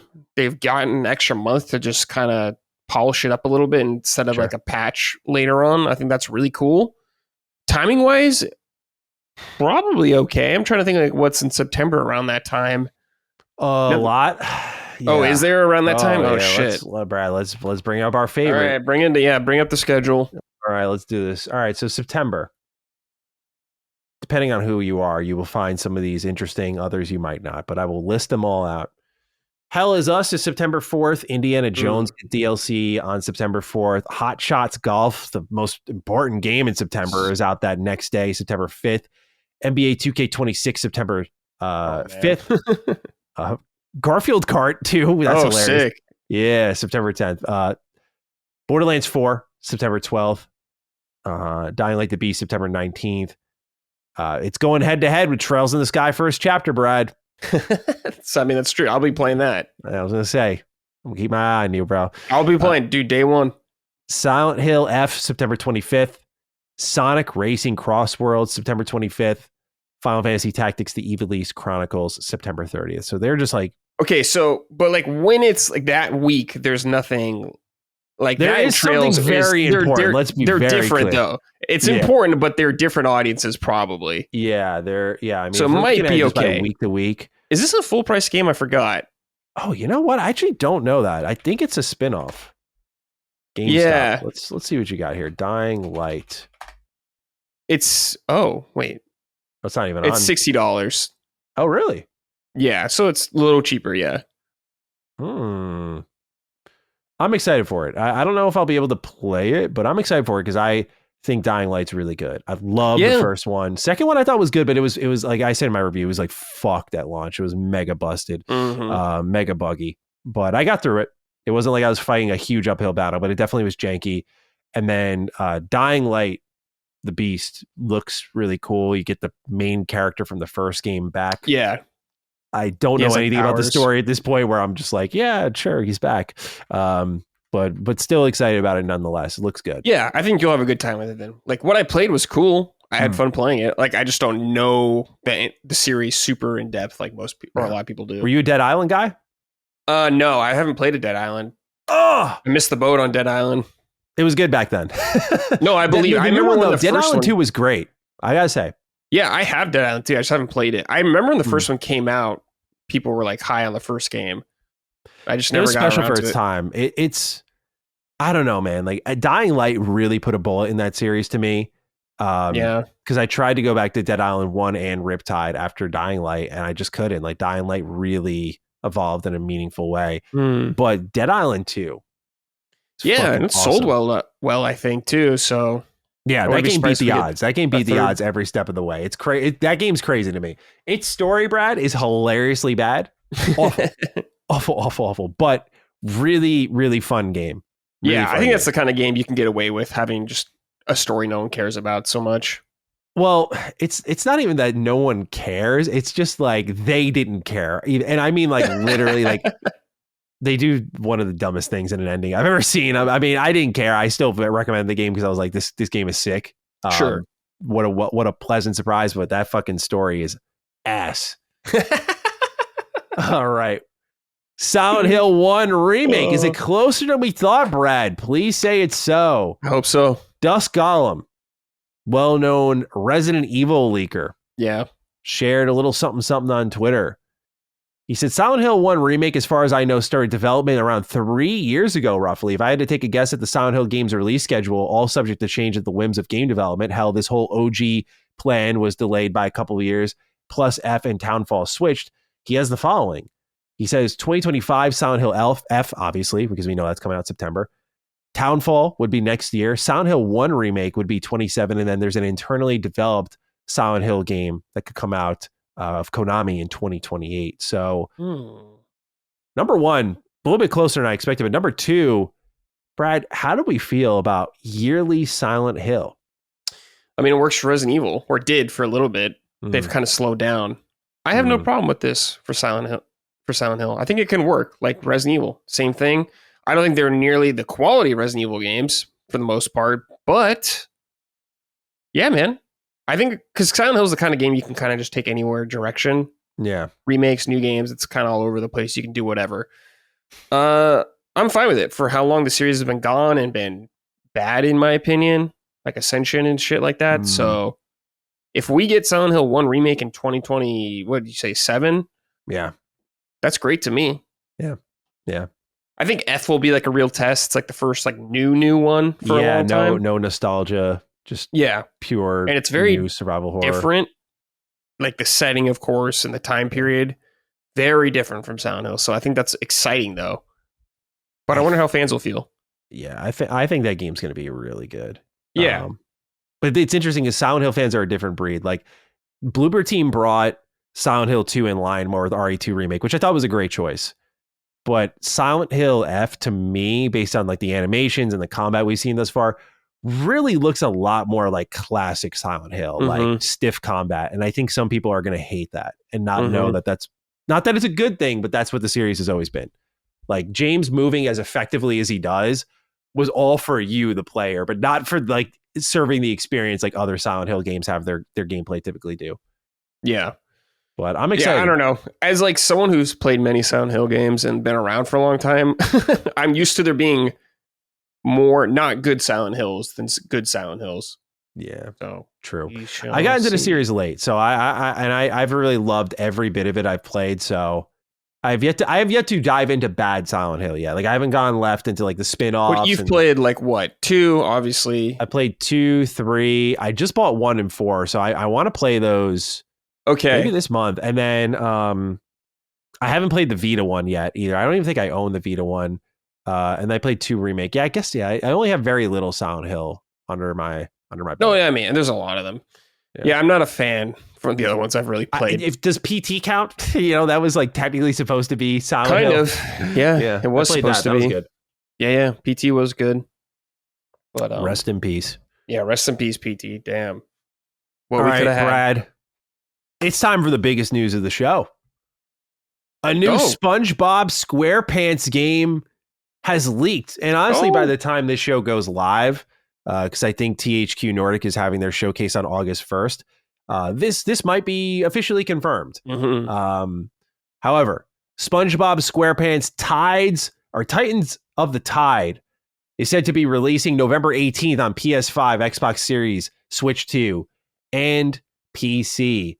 It is the next game by Purple Lamp after Cosmic Shape and Battle for Bikini Bottom Rehydrated. It'll be priced at $40, and there will be a physical release only on PS5 and Switch 2. This is according to deallabs.com in a translated article. Brad, this is great. Great news. This is good news. Love some 3D SpongeBob platforming.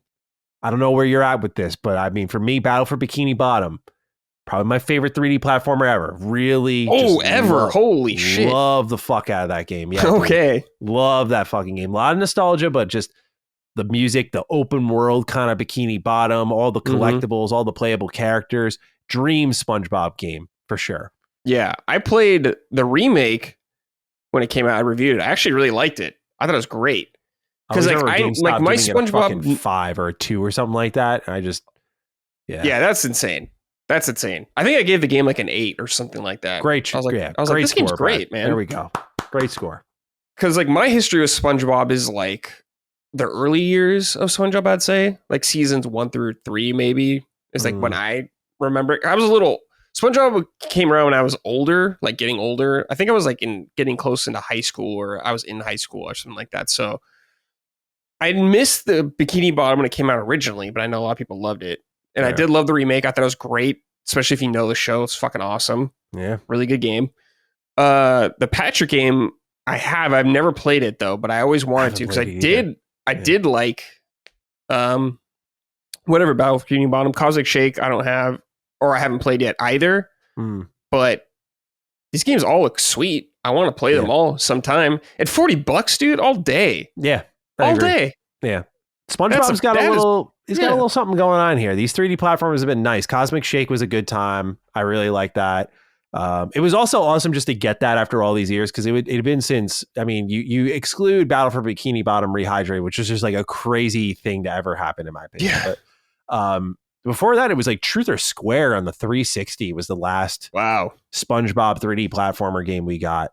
And there's just a lot of cool things they could do with it. Like they could rehydrate, if you will. Yes. The movie video game. I think a lot of people would love that. I think that would be really cool. But I'm just happy they're like keeping it around and just doing more of the thing that works for him. And it's not like this cheap garbage, right? This is why I'm happy THQ Nordic has got their hands on SpongeBob, because I look over at Game Mill. Game Mill's my arch enemy. They're like the king of just, they're like the LJN of our era. Oh no. Yeah. Like they just get garbage games out with licenses. And I don't know why these licenses work with them, because they just put out fucking trash. Like Walking Dead Destiny, Skull Island, Rise of Kong. They're putting out, have you seen their new Rudolph the Red-Nosed Reindeer game that they announced for this year? I have to see this. Dude. I got you. Okay. Let me grab you this trailer. I saw this shit and I cackled as a huge Rudolph fan. Hold on. Red-Nosed Reindeer game. Okay. Announcement trailer. And dude, these environments look like fucking terrible. I don't blame the developers. Look, man, I'm sure Game Bill gives them like fucking $40 to make this game. They're like, yeah, here, figure it out. Holy shit, dude! I'll play this at Christmas time. Yeah, there was a part of me that was like quietly a little bit of maybe, but This looks like a PS2 game. yeah, like scarily so. But Maybe not, or PS1. The thing maybe. is, I played enough of their games now where I'm like, it's not deliberate. They're just fucking cheap. Like, yeah, this is gonna be really cheap. Definitely, you're right. It's a $40 game, I think. Well, you could be Cornelius. That's kind of sick. He's skating around. Yeah, you could be everyone. I think you could be. You could be Hermes. Yeah. Yeah. Yeah, this game's not going to be good, but I want to try it. When does this come out? Let's see. I think it comes out in September. September? I think. Man, I'm not going to play then. Yeah, no. I'm playing this game in September. What are you, crazy? Hold on, when does it come out? Hold on, Rudolph. I can't believe I'm googling this. Hold on, Rudolph. We gotta figure it. Gotta know the red-nosed reindeer game release date. Oh no, it's giving me the old one. I guess there was a DS game for Rudolph in 2010. No. And then people also ask, is Rudolph 60 years old? Well, no. Did they mean November 2025. Okay. Oh, November? Okay. You make some time in the Call of Duty season for that, Brad? Oh, yeah. I only play Call of Duty if people want to play it. Yeah. Like, if I didn't have friends that play Call of Duty, I would not play it. Yeah, they're it's because Game Mill is also working on a game called Nicktoons and the Dice of Destiny. Have you seen gameplay for this? I saw that. That was like Jeff Keighley's thing. No, was it really? Yeah, because the girl that did Sandy came out, the voice actor. Oh, that's cute. Love that. Would never disrespect Sandy Cheeks. No.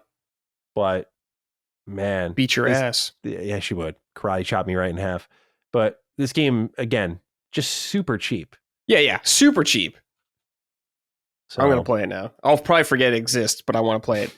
I want to play that and the Ebenezer Scrooge Metroidvania. I forgot what it's called. Wait, what? It came out like a couple years ago. I played the demo of it, dude. What? I forgot what it was called. It was like, it's an Ebenezer Scrooge Metroidvania. I'm not kidding, dude. What the fuck? Hang on. Yeah, what was it fucking called? Ebenezer's in the Invisible World? Yeah, that sounds like it, dude. It's got 3.5. It's mostly positive on Steam. They come out in 2023? Yeah, that sounds right. This is very strange. Oh, yeah, it's strange. Yeah, this is definitely it. I could use some story-rich 2D Metroidvania adventure with breathtaking hand-drawn art, playing as a misturned hero, Ebenezer Scrooge, or Miser-turned.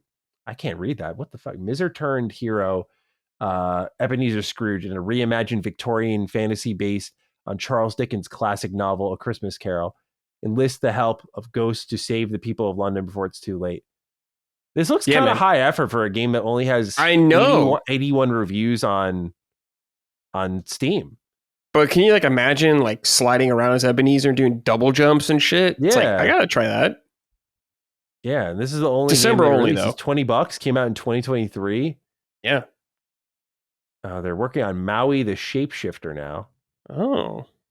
Like Moana? Yeah, this sounds like. Yeah, they're just quietly releasing these games. No real player bases. Like Retro Machina. This also looks a little nice. 182 reviews. Haunted House.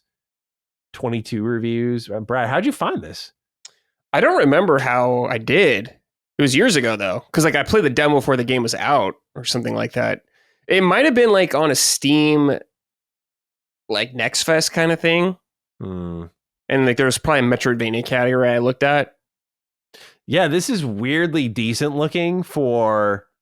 I'm sure it's not like incredible, right? But this doesn't look cheap. Like, why does this have such few? Because like, who the fuck is gonna believe that that's even real? Yeah, I'm guessing it's just the IP or something. But just it looks like no one knows the game exists. It's dude. There's literally him holding his cap down there, like changing the weapon in his hand. Like I don't know. Dude. I've seen way worse, and I don't know why no one's checking it out. But yeah. Everyone check out your Ebenezer Scrooge video game. This holiday season. Check it out, man. I'm going to check that out. And Rudolph, I hope Rudolph is like $30 max. I hope. I think it's 40. Fuck. Yeah, sorry. Dude, Game Mill knows how to get you. Yeah, it'll probably be like 6 hours, maybe less. Probably less, yeah. But tying back to SpongeBob, dude, I wish fucking other companies would do stuff like this, like modest budgets for your games kind of thing. Like, I would be happy if Sly Cooper was like this. $40 Sly Cooper game? Sure. Yeah. I mean, I take anything nowadays, I'll be honest. But yeah, if it's like 8 hours or something, it's like 10 hours. Like, how long were the other ones? Like 12 hours? Oh, the SpongeBob games? Like, yeah. No. Oh. Like Sly. Oh, Sly? Yeah, like not. Because one's pretty short. 10 hours. Yeah, the first one's really short, but I think like 10 hours for like two and you 3. Make like a 12-hour Sly Cooper game? $40?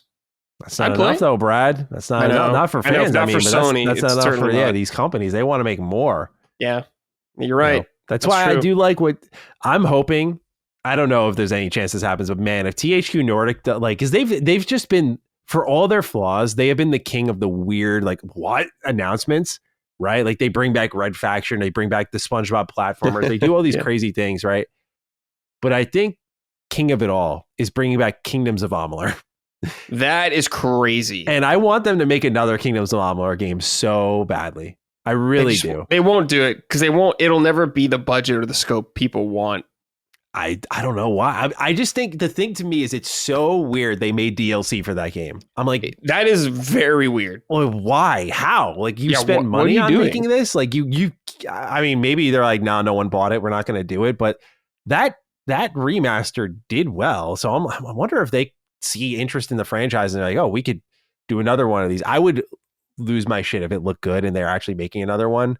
But that's what THQ does. That's why I like them. I'm just like, they'll just come out of nowhere and be like, hey, here you go. When was like their last like super high budget game though? I don't think they really do high budget. That's the thing. Yeah. You know? Okay. They're always double A. Like, but totally they get those kind of interesting hype games like Biomutant was one of them. Biomutant was like that caught a lot of attention. I ended up not liking it, unfortunately. Mm-hmm. That was a really messy game. But Biomutant, like, remember that? That was a big deal going out when it launched. Yeah. I do remember people being strangely attached to that game. Yeah. People were displeased when I was like, it's not that good. Yeah, I was like, why is everyone so hyped about this game? It's like, fine, I guess. I think it's because like it really sold itself as this hardcore RPG, like all these different play styles and character customization options. I really wonder what it's like nowadays. Like with it all patched and polished. Biomutant now. Let's play a little Biomutant in 2025. What a funny ass name, dude. That's such like an old 90s name. It works so well though. Yeah. Yeah. That does sound like you know, do you remember the Dr. Muto games on PS2? Hold on, I gotta grab it off the shelf because it literally would be perfect for this series. Hang on. Let's see here. Oh. Yeah, like I remember seeing this box art. I have no idea what this game is like. Is like, to me, this is like Biomutant. Like, it's just this. What the fuck is this game? Yeah, you see it like sitting on a Circuit City shelf. Like, that to me is what Biomutant is. You're right. 100%. It's a midway video game. Yeah. Oh, that's crazy. Holy shit. All right, we got a couple more snippets here, Brad, before we talk about what we're playing. Yeah. First one, just thought this is an interesting talking point. Curious how you're feeling about it. Many people consider Witcher 3 one of the best video games of all time. Understandably so. Many of us are wondering, how do you one up that? Well, it turns out CD Projekt Red is wondering the same thing with The Witcher 4. Narrative director Philip Weber of CD Projekt Red spoke to Games Radar, and he said the main dilemma of the game is The Witcher 3 was one of the best games ever made. How are we going to top it? Is what we're asking ourselves. He said, quote, I'm like, yeah, how are we going to do that? End quote. He continues on saying, I think the way we want to do justice to the legacy of The Witcher 3 is to take the philosophy we had during The Witcher 3, how to make a game, how to really care about these things, how to tell stories, and keep that philosophy. At the same time, there are new questions we want to answer because this is supposed to feel like a true sequel, not just redoing what we did before. And I think it's really trying to have that healthy mix of really moving forward and also trying out some new things, but doing justice to what was there, not trying to beat it. His and CD Projekt Red's goal is to ensure some people really love The Witcher 4, and hopefully those should be the people that love The Witcher 3, because the philosophy we had, how we make the games, how we make quests, what The Witcher means to us is the same one. End quote. So a little bit of philosophizing here over at CD Projekt Red, but curious to see your thoughts, Brad. Can they one this one up? I personally feel like they already have. I like Cyberpunk more than The Witcher 3. That's my hot take. But yeah, I think Cyberpunk does a lot of things better than Witcher. Yeah. It's just like, are you attached to the world of Witcher more? And yeah, like they're both excellent video games. It's not like a wrong choice, but for me, it just Cyberpunk speaks to my tastes a lot more. Sure. But I'm like, I think I'm not worried about them being able to beat it at all. Yeah, especially I'm not after worried about Phantom that at all. Liberty. Like that's a very recent victory lap for their writers. So like that, Look, I think a lot of people are wondering, can you make a narrative that good again? I'm like, I think they 100%. I think they can. I think you can do a lot of things to improve upon The Witcher 3. Witcher 3 is an old ass game now, dude. Came out in 2015. It's been like 10 years. So right away, one thing you can improve upon is the combat in the game. I agree, but a lot of people don't like that, Brad. A lot of people don't too agree bad. I think the combat is serviceable for the most part. I think you can get through the game. It's not enough to ruin the game by any means. I think it is definitely the weakest aspect of that game, though. It stops me every replay. Yeah. Every time. I think there's a lot of work improvement they can do there. One thing I would do is also make the world more interesting in traversal sense.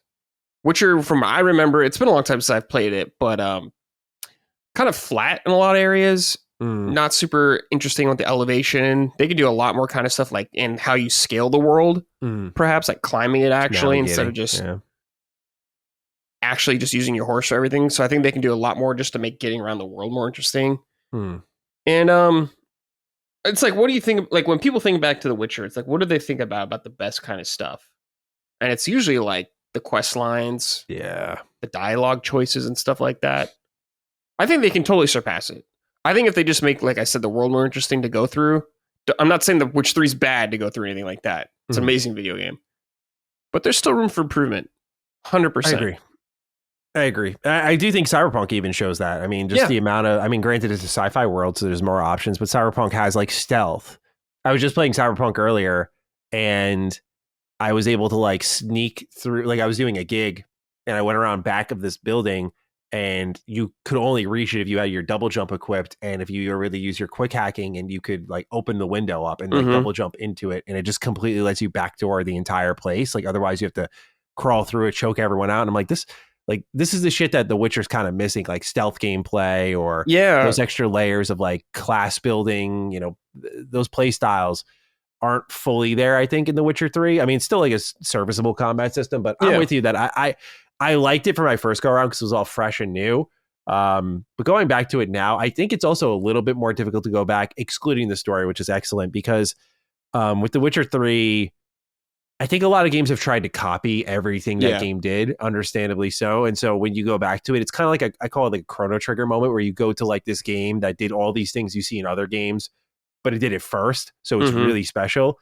So it makes it a tough replay at times for me, for sure. Yeah. And it's like, we're going to be Siri in this one, so you can really experiment with like the kind of powers she'll have and stuff like that. True. Magic. So there's a lot that can open up there that Geralt couldn't necessarily do. Yeah. You can play a lot different. Like, I don't need it to be like an immersive sim necessarily or anything like that, where you just like, I don't need it to be like a fucking Dishonored game where you like have this area and you approach it from 30 different ways. Yeah. But just a little more flexibility in your build, I suppose, and stuff like that. Yeah. They'll figure it out. I agree.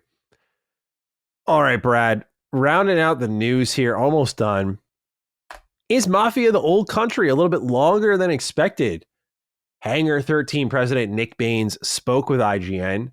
He says that players won't be disappointed by the length of the game with, quote, all the depth you'd expect in the terms of dialogue in the world that's been created, and added that no one needs to be concerned about the quality of the game or it being super short, saying that players can expect a Mafia 1, Mafia 2 style experience and that everyone will be super happy. Now, these first two games were at about like 10 hours each. Mafia 3, like 4 times that size, 3 times that size, you know, in that range there.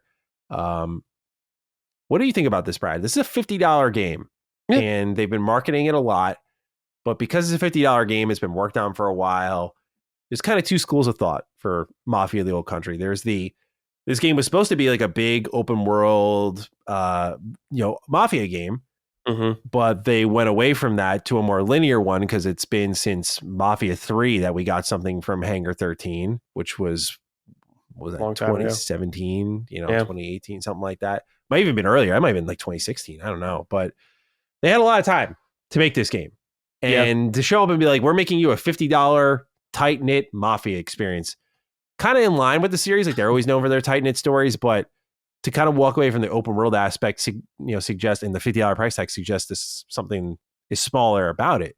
But he's saying no, it's your typical Mafia experience. So what is your read going into the launch of this? By next week, we'll have this game in hand.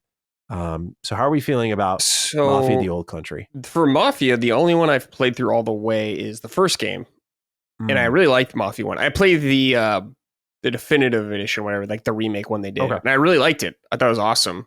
2, I didn't really play so much of, and 3, I never touched because I heard most people had complaints with it from people I knew. Yeah. About the world and everything like that. So to me, this sounds like good news and kind of getting it back on track. Maybe not as ambitious as some people want it to be in the sense of like the open world. I don't think it's going to be like a massive GTA game. It's going to probably be more in lines with like the scope of 1 is my impression. But I think that's fine. I think in $50, a good price point. Like I wonder how long this game will be, or whatever freedom you'll have in it or whatnot, how they'll handle it. Yeah. I remember when I first saw the trailer, I didn't even talk about the gameplay trailer, but actually I kind of like bit on the CG trailer and sort of what the vision it was selling was. I'm a little bummed it's not open world. I know like Mafia games ultimately become open worlds with just a story in them. That goes such a long way for me though. And for it to be kind of a potential mission to mission experience is a little bit of a bummer because it is such a unique time period in open world for them to tackle collectively. So I was a little saddened when it was like, oh, it's a linear game. I'm like, cool. Yeah, linear $50 game sounds cool. But like for Mafia, I'm like, oh man, like I hope it doesn't feel less than. So I mean, you kind of want played like every Mafia game multiple times. So I'm interested to see what they do. But, yeah, it's like you kind of want that next step for the series. Yeah. Like being more ambitious. And I guess like with 3, it sounds like they were a little too ambitious in a lot of ways. They need to dial it back. But I don't think it's like the open world necessarily that was the problem for that game. It's the open world was, I thought, captured really, really well. Like that was a game that I would not drive my car in just to walk around and sort of see how people were interacting with each other, like what was happening in the open world. Like it's a pretty unbelievable simulation they've created, but and they went to all the lengths for it. It's pretty crazy shit, but otherwise they got really carried away with the structure of the game, and it, turning Mafia into like a 30-40 hour game. Yeah, they completely missed the assignment because like everyone said, give us Mafia 2, like its story, but give us some like side content. And they sold a lot of fans leading into the launch. Like, yeah, there's a lot of side content.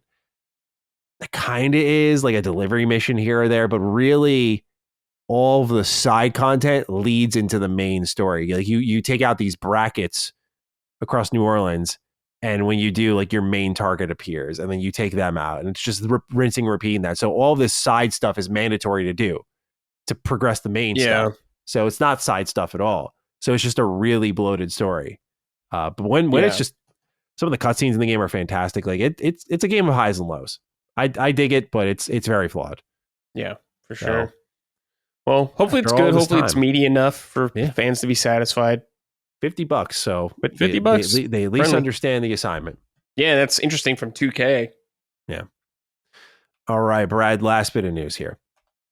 Star Wars Outlaws sequel has been canceled. This came by way of Tom Henderson. He was talking during the Insider Gaming Weekly podcast, and he said they also recently canceled, speaking of Ubisoft, Star Wars Outlaws 2 because that was planned and in the works. It didn't enter full production. As far as I know, it wasn't fully set in stone. So how do you feel about this one, sir? Should it have earned its way to a sequel? I feel like they could improve upon a lot if it got a sequel. Because I did play through through the game, and there's parts of it I liked and there's parts I didn't like. I think there is potential there, but it didn't do enough right, particularly selling the game to get a sequel. Like this has got to be an expensive ass license to use. And yeah, I just didn't hear anyone like really passionate about this game. Like anybody. No. Everyone was just kind of like, it's fine, but like, it's the old Ubisoft thing. Don't pay full price. Yeah. When it's like $30-$40 maybe, sure. But $70, nah. You're good. Just wait. Yeah. Yeah. I went back to this one recently because in a lot of their updates and patch notes, like I looked back at my review and then their patch notes and I went, oh, they've like really targeted everything I was complaining about. But you go back to the game and you realize it's just so deeply problematic regardless of those fixes. Right. Like their reputation system's totally busted. Like it just, if you're like in a bad standing with one of the factions, like they just harass you endlessly. Like it's a shame. Really? Yeah, it's bad. And so Wow. it's like, but it's also like Far Cry, like Far Cry does that where it's like you're just driving around, some dude just pulls up, he's like, and just starts shooting at you. And it's like they turn it into that basically. And like I have a video of me playing it. I played for 50 minutes and I got ambushed like 6 times by the Pike Syndicate. And it's like a ton of them. It's a pain in the ass. It just becomes tough to play. So yeah, I don't know when it comes to Star Wars Outlaws, it's a shame to me because I do feel like Ubisoft. This can be a hot take, but I do feel like a standard open world Ubisoft game with a Star Wars skin, like literally, I'm thinking like Assassin's Creed, like classic Assassin's Creed, like climb the tall thing, collect the items around the map, just take in the world. I would have actually been way more happy with that than whatever the hell we got here. Like I and that's not like I'm saying that in hindsight 2020. Like I thought that's what we were getting. So I was like, why would you do anything else? But then they like have this like weird stealth gameplay design. They have the fucked up reputation system. Right. Like it wasn't even, you were ambitious. Like, you just made a lot of wrong choices. So going back to it, I was like reminded, as I said earlier, it's like the game right next to Gotham Knights where I'm like, I feel I should love this, but I finished it and I moved on from it pretty quickly because I was like, this wasn't good at all. Me too. I finished it and I was like, okay. Yep. Like I didn't even want to do all the side quests and I was like, I'm good. No, same. I couldn't. I just didn't want to. I was like, this is not good at all. It's like everything in the game just is like fine. It's okay. Whatever. Like Kay Vess herself is just like fine. Whatever. I didn't really care about her that much, sadly. Yeah. I mean, I think it was cool to be able to drive around on your speeder. That was sick, nice. but just nothing really stands out to me when I think compared back to like game. Jedi Survivor. It just offers so much more. No, not even close. Yeah. Yeah. Like I think some of the stuff in the game is really cool, like Mos Eisley and stuff. Like all that stuff was like really cool being able to see it and like go through and walk the streets and everything like that. Yeah. Go in the cantina, that was really cool. But it's just like you got some stuff right, but it's just like you're saying like the weird stealth gameplay, like how it was at the beginning, like you can't pick up a gun, or it was like you go pick up certain things, or you can't keep it with you. It's just like not good. Very weird. Yeah. Very strange. The reputation system, it never really came into play that cool, I felt like, either in the game. Where I was like really worried about it. I was just like, okay, well, I can't go through that door. I don't give a shit kind of thing. So yeah. Potential, but it needed a lot of adjustments. Agreed. So I don't know. Could have been cool, but I don't know, man. Star Wars games, like they're gonna keep coming anyway. So yes. Hopefully one of them hits. Yeah. We'll get one more Jedi series game probably. So that's at least nice. And that I mean, Zero Company looks good. I love the idea of an XCOM. Star Wars that's game. A cool idea. Perfect fit. Could not be any better. So that's Respawn too, isn't it? Respawn's involved, and then the former XCOM developers. I forgot the name of their company, but they're involved as well. So it's pretty good match. Yeah. So, you got the people make XCOM. Yeah, that's great. Yeah, reason to be optimistic. I hate that they announced it so early though, because I was like, oh, cool, we're gonna get it like this year, and they're like, no, it's coming out next year. Like, shit, ways off. Yeah. Sir Bradley Ellis, it's time to talk about what games we are playing. I'd love for you to go first. Sure. I tried this game out. Only lasted an hour. Curious how you're. Yeah, so I've been playing Wu Chang Fallen Feathers. To be clear, I'm like maybe 8 hours into the game or something like that. Not like super far. I think the game's probably around 30, what I've heard, 30 or 40 hours. So got a ways to go. But just brief overview, a Souls-esque kind of game out of China, and it's decent overall. Nothing special. I've said this before. I talked about this on Summon Sign and stuff, and this is not the game that's going to get you into the series. if you're not a fan of the types of games already. It may not be an entry point for some, like Liza P was. Nowhere near that level. But it's decent. Positive, I will say the level design is very good in the game. A lot of the areas connect in really interesting ways. Lots of fun stuff to explore. Like, for instance, going through an area and you can loop back to somewhere you were 3 hours ago. And it all connects in kind of really fun, intuitive ways where I was like, oh, sick. That was cool. Like, if you like that old feeling you used to get from like Dark Souls games and stuff, you might get a little bit of that there. Huh. To be clear, not from software level, but I'm just saying it's pretty good. I'd say that's one of the big strengths of the game. Like, I do look forward to seeing what environment I'm going to get brought to and like what kind of secrets they got going on there. Lots of optional paths to go to. Very fun in that regard. Lots of locked doors you got to unlock, all that shit. I love all that kind of stuff. I love unlocking shortcuts and stuff. So that is a big positive of the game. Combat wise, it feels pretty good. There are, I think, 5 weapons to choose from, like a long sword, a short sword, a spear, there is an axe, and there are dual daggers. Yeah. And what you do is you pretty much invest into a weapon and like a skill tree. Like if you guys have played Neo, it kind of looks like that skill tree. If you've played PoE, it kind of looks like that, except way less intense. But for instance, I started with the spear, and you go down that skill tree. Eventually, I swapped to greatsword because I liked the way the sword played more. That is one thing about the game too, is the weapons all feel very different from each other. There's not like a whole lot of weapons in between like the skill like the categories. Like I've gotten like 2 great swords maybe the entire game so far. Okay. So they're not constantly throwing loot at you at the game. It's not like Neo. It's not like what's it called? I played it earlier this year. I can't think of it. Kazan. It's not like Kazan at all, where it's like loot being puked out or anything like that. Okay. Nowhere near that. But I eventually swapped to greatsword just because the playstyle fit a little better for me. As you go down the tree, combat does get more interesting, I would say. Quite a bit more interesting. Very early on, it's kind of like, you have your basic attack, your heavy attack, you have like kind of like if you've played any From Software game, or if you played like Elden Ring, your like your weapon art, or what are they called in Elden Ring? Like ashes? Yeah. Weapon ashes or ashes of war, I think they're called in that. Yeah. Trying to remember, but you have that. You can kind of swap those out in the weapon type, and they usually have one skill on there that's unique for it as well. So that's kind of cool. One of the mechanics is the feathers in the game. Instead of mana, you have these things called feathers, and to get these feathers, it's not like a mana bar. What you do is you can build them up by doing certain actions. One of the very early ways to get it is just by doing kind of a quote perfect dodge. And it'll give you like a feather charge, and you can use this to execute some moves. And if you have like a charge, it'll do more damage and stuff like that. Or you need charges to shoot magic attacks and stuff like that. So that's one thing there. But later on, you can access more ways to get feathers. Besides that, one was during the skill tree of the sword.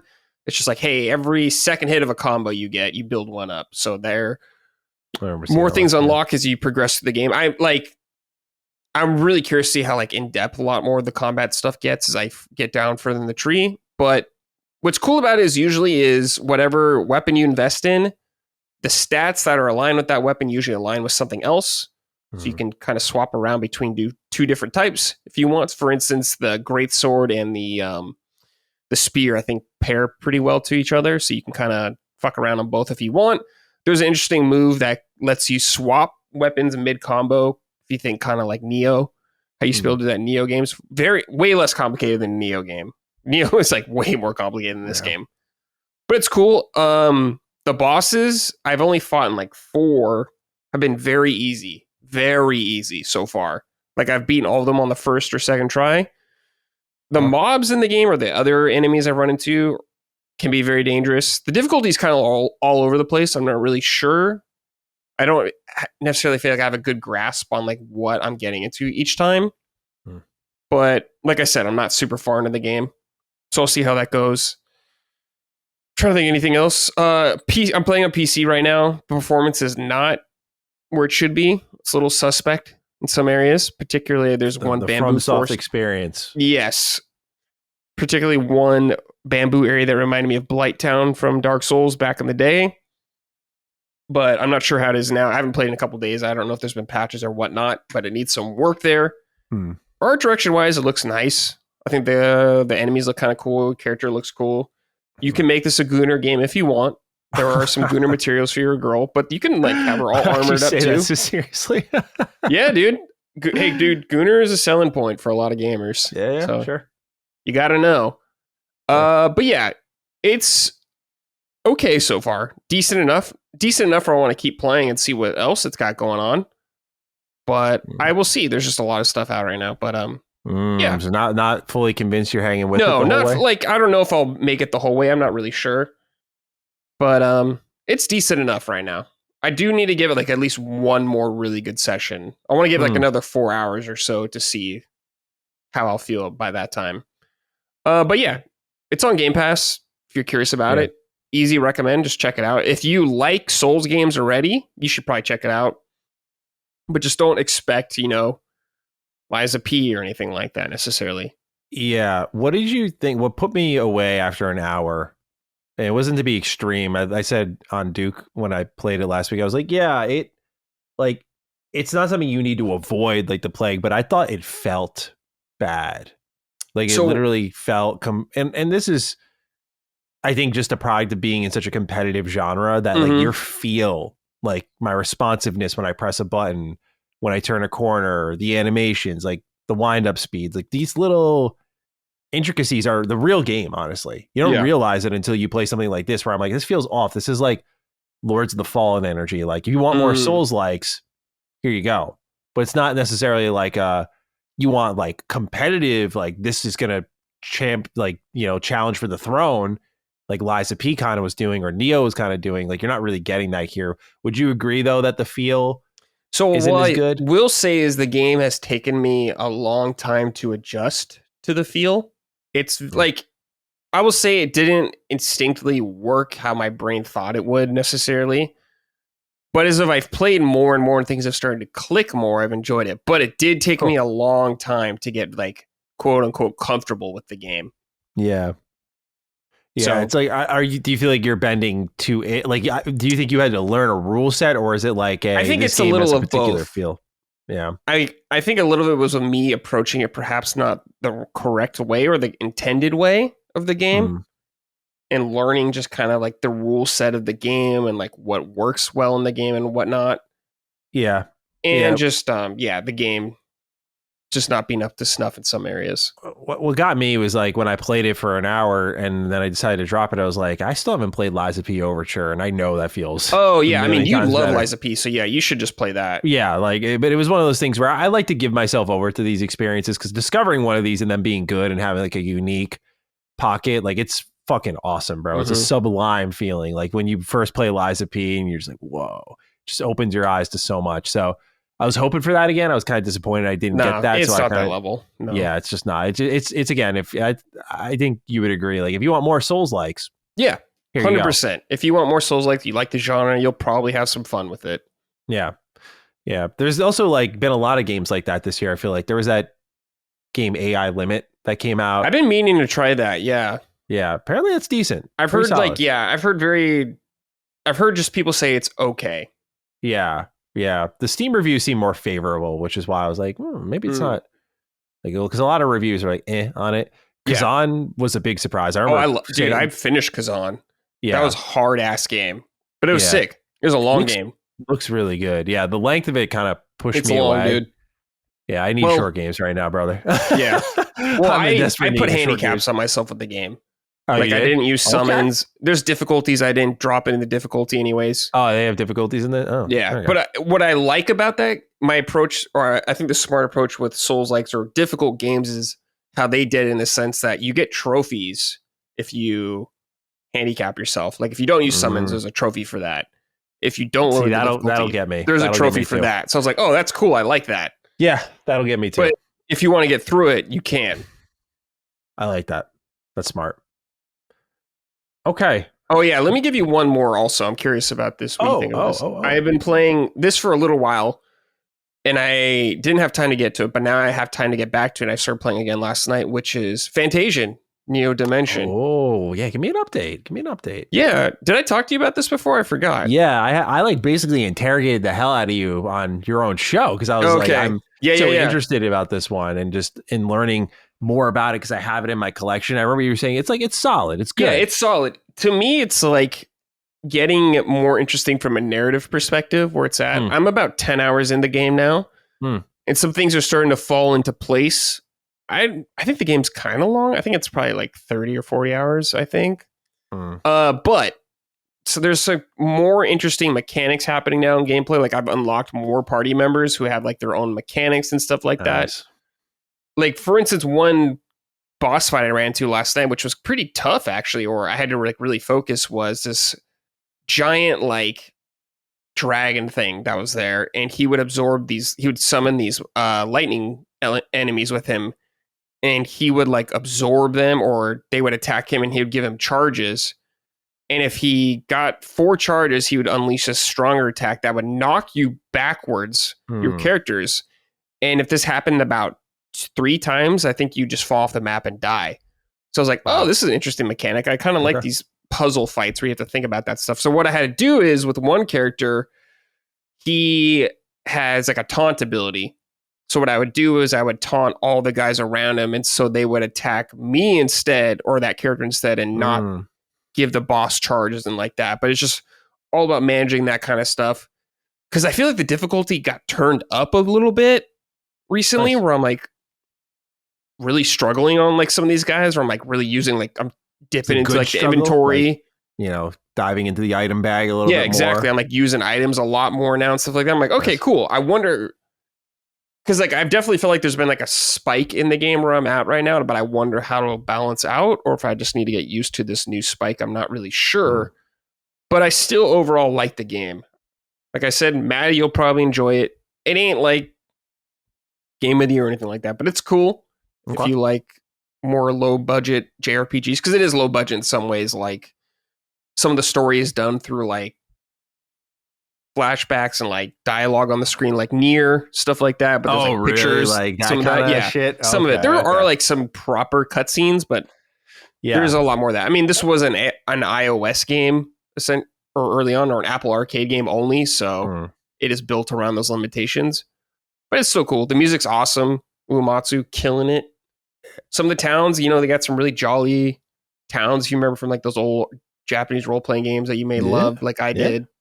Very nice. Very Final Fantasy, yeah? Yes, very Final Fantasy, absolutely. Nice. So I'll keep trucking away on it. I do want to finish it. Because it's the Gooch, man. Yeah. Yeah. I've never heard that name. You never heard the Gooch for Sakaguchi? No. Oh, man, it's the Gooch. I was like, when you first said it, I just over my head. I was like, what are you fucking talking about? Gotta respect the Gooch. I gotta steal that. That's fucking great, dude. Oh, man. All right. Good lineup here. All right. I've been waiting months to say this, y'all.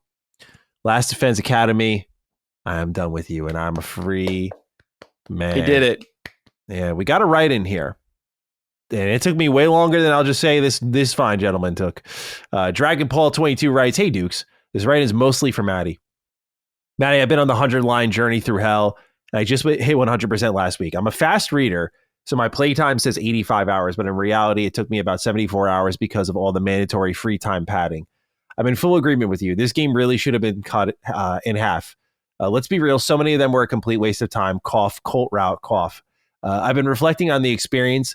The only way I can describe it to people is with a Schrodinger's cat analogy. It's both good and bad content. You won't know which until you open the box, aka play the game. It's a gamble. Long story short, I'm just glad I'm finally done and free. The fact that it took us 3 to 4 months to finish is wild. I'm curious if you agree with me or not, Maddie.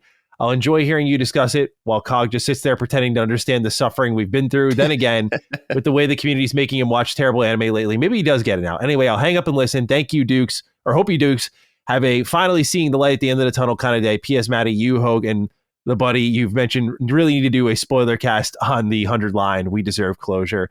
I don't know, man. I feel like I got to close the chapter on this game, man. It's got to move on. it's been months of this. I played it for 30 hours when it first came out. I dropped it for some reviews, and around my birthday, so June 20th, I picked it back up and logged like another 90 hours into this game. Like, did not realize I was getting into that kind of marathon. So in that window, like, I actually did really well for myself. But what we're talking about is a late April game. This came out, I think, a few days after Expedition 33. that took me until now. It's crazy, but it's done. And I'm still of the same mindset. And I think that the shittiest part, I gotta say, is that the I put in quotes the final route, because Kodaka's vision was like, hey, every route could be your final route. There is some truth to that, but the route I was on was the only one that was story locked. Like, you complete this route, this unlocks. You complete this route, this unlocks. Like, it was the only one that had this. It was clearly like the you're done route. Mm-hmm. Wasn't as good as the others. Like, I hate to say it after 120 fucking hours with this thing, that like the last route I was on was like, solid maybe. But I gotta be real with myself. I was like, yeah, I got a lot of great story out of it, but it felt stretched so far at a certain point. Like, the 100 days looping became a bit of a handicap because, like Paul mentioned, you get free time in this game. You can spend it by hanging out with people. You can get it by also like you can like give gifts to people. And Danganronpa did this, but it just shows how it's this Starfield of visual novels. There we go. There we fucking go. It just hit me in real time. It's the fucking Starfield of visual novels. Hang on, let me break this down. Okay, we're gonna go analogy for analogy here. You have Starfield, right? The common consensus is 1,000 planets was too much. The idea of it was ambitious, cool, but you sacrificed a lot of what made you great, Fallout 3, Skyrim, Oblivion, to get there. More concentrated areas to explore, right? Now we bring it over to Kodaka's world. Danganronpa has free time, but it's like a 30-hour game in the first Danganronpa. It's a 30-hour game, and in that free time, it's very purposeful because it's you and a character that might betray you, you and a character that might die, and that creates a little bit of tension just in the setting alone. So it's great to spend time with these characters because you might have that sour feeling like, fuck, I hung out with that dude and he got killed. Like, I didn't know that was going to happen. Last Defense Academy, almost every route has free time where you just go talk to these people, but their stories reset per route. So eventually, by the end of the game, I was just going to bed every time. It was like free time. I was like, go to bed. It every day has 2 phases. So I just went to bed twice. But the story is stretched thin because of that.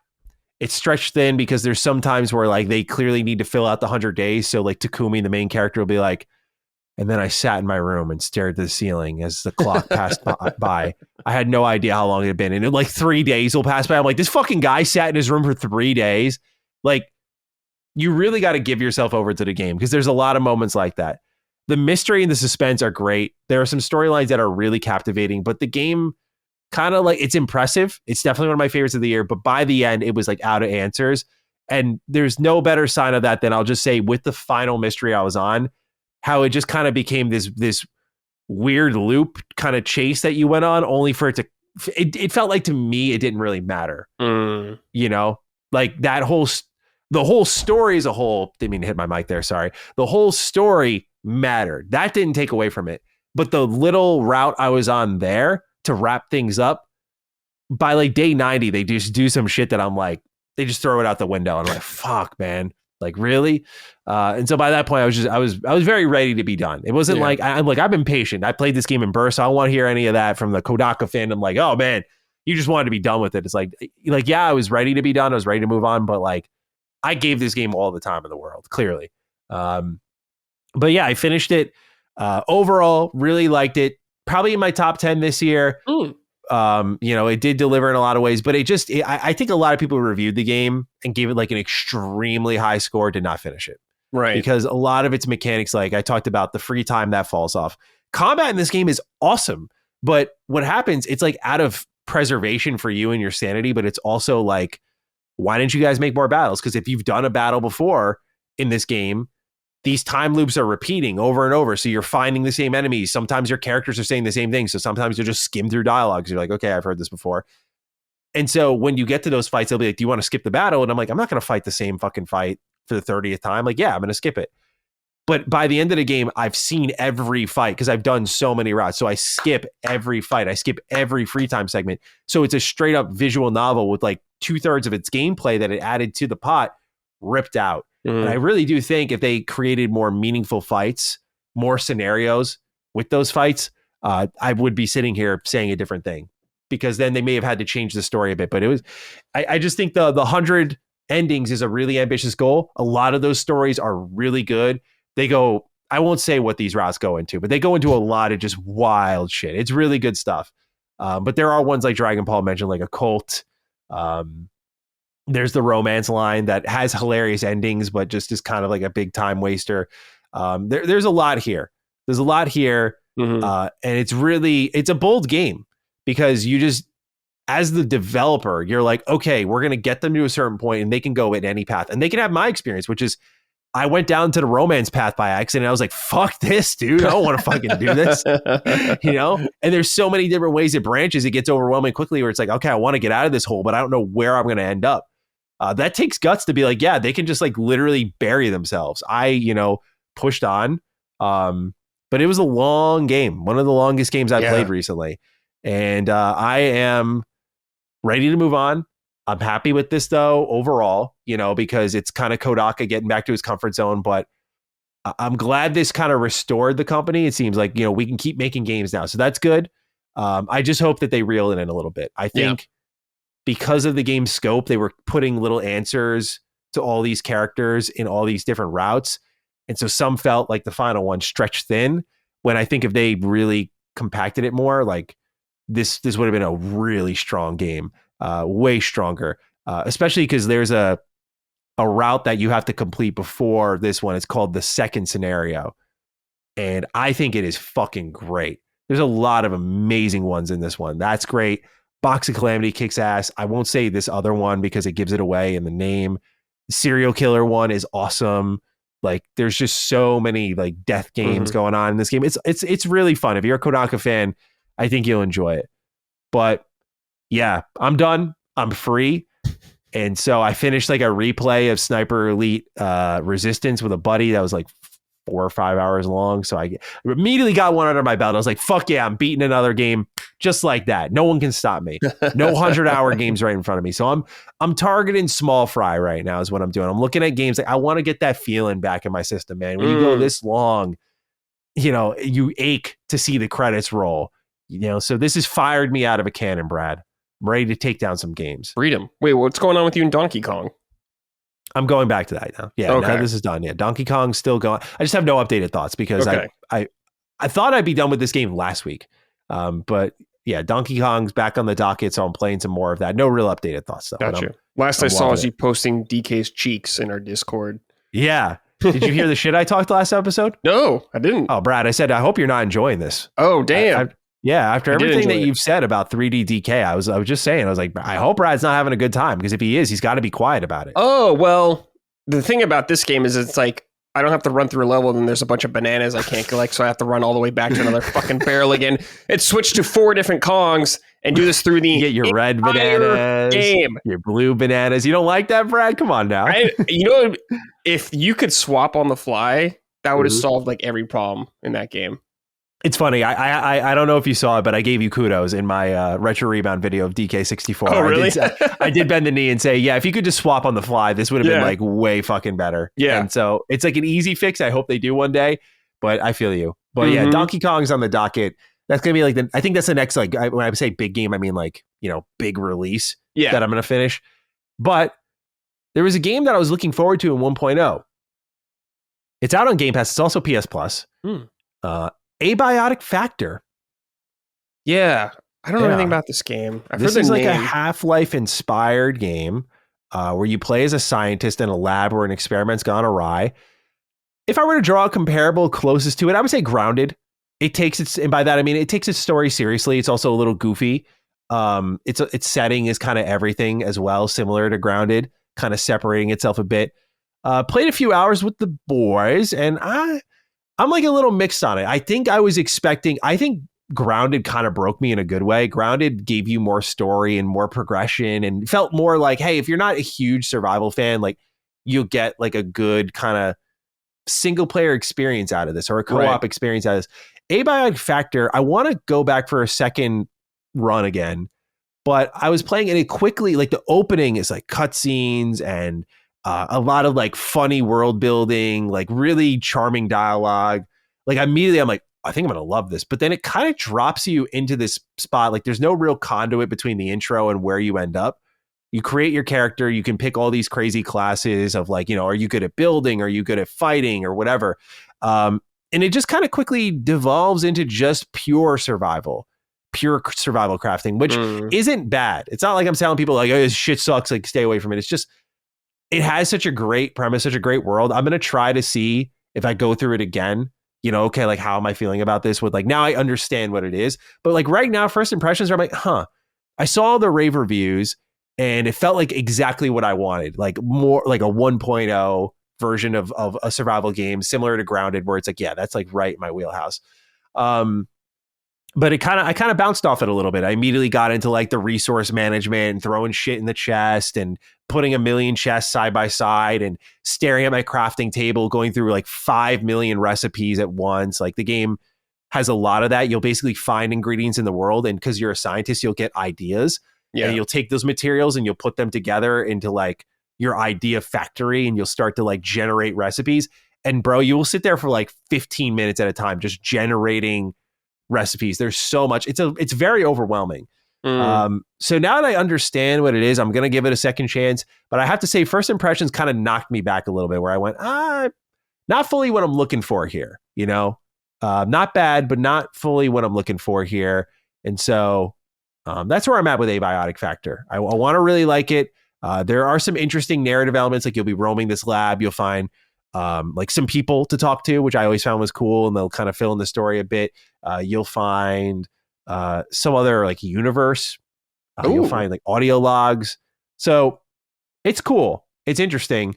The art style is really charming. Like the game's got a charm to it, but I've yet to really get grabbed by it fully. And so if it stays like, I know people are going to be like, bro downloaded a survival game and he's mad. It's a survival game. Like I understand where people are going to try to like get me on this, but it's just like some survival games lean a little bit like, again, I'd say Grounded. Like it leans a little bit less into full hardcore survival where you're just crafting every 5 fucking seconds or base building every 5 seconds.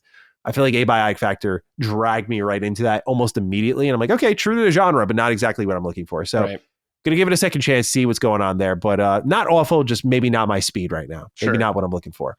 Are you going to play Grounded? Because it's like early access right now. Yeah, I'm just gonna wait for like 1.0. Yeah, I don't really like even games I love like Baldur's Gate 3 is a great example I always go to. Like early access for that even. I'm like, no, I'll wait. Hades, love that game. I'll wait. Like I'll wait for Hades 2.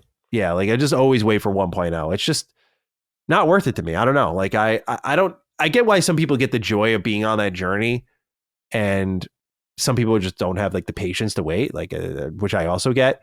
But for me, there's just so much to play. It's like I'm not interested in testing your game. Like I want to play the finished product. Like that's where I'm at. So not like a big believer in early access as like a model, So it's something that I feel a little bit sour about. So I'll wait for 1.0, especially because to me it's even more convincing to wait when like people come out with like Grounded 2 is like a full game already, or Hades 2 is bigger than Hades 1. It's better than Hades 1. It's in its early access state. I'm like, great. When it's in 1.0, this game's gonna fuck my day up. Awesome. Yeah. So it's always working in favor of that. But yeah, Grounded 2 looks good. I know Cog was telling me he was really liking it. So nice. Yeah. Reviews for so far are looking solid. So all right, Brad. Let's get into the news. I was about to hit enter, but I'm not in the timestamp area. I'm in the chat area. Hang on. Okay, let's get into the news. All right. So this has sent the Xbox community into a bit of a uproar. More PlayStation games are coming to Xbox if a job posting is to be believed. Here is the description. Sir Bradley Ellis, reporting to the Vice President, Commercial Management as Senior Director of Multi-Platform and Account Management, you will play a critical leadership role in shaping and executing the global commercial strategy for PS Studio software titles across all digital platforms beyond PlayStation hardware, including Steam, Epic Games Store, Xbox, Nintendo, and mobile. This role is accountable for optimizing title profitability, ensuring cross-functional alignment, and leading a high-performing team focused on multi-platform expansion, mid-range commercial planning, and platform partner management.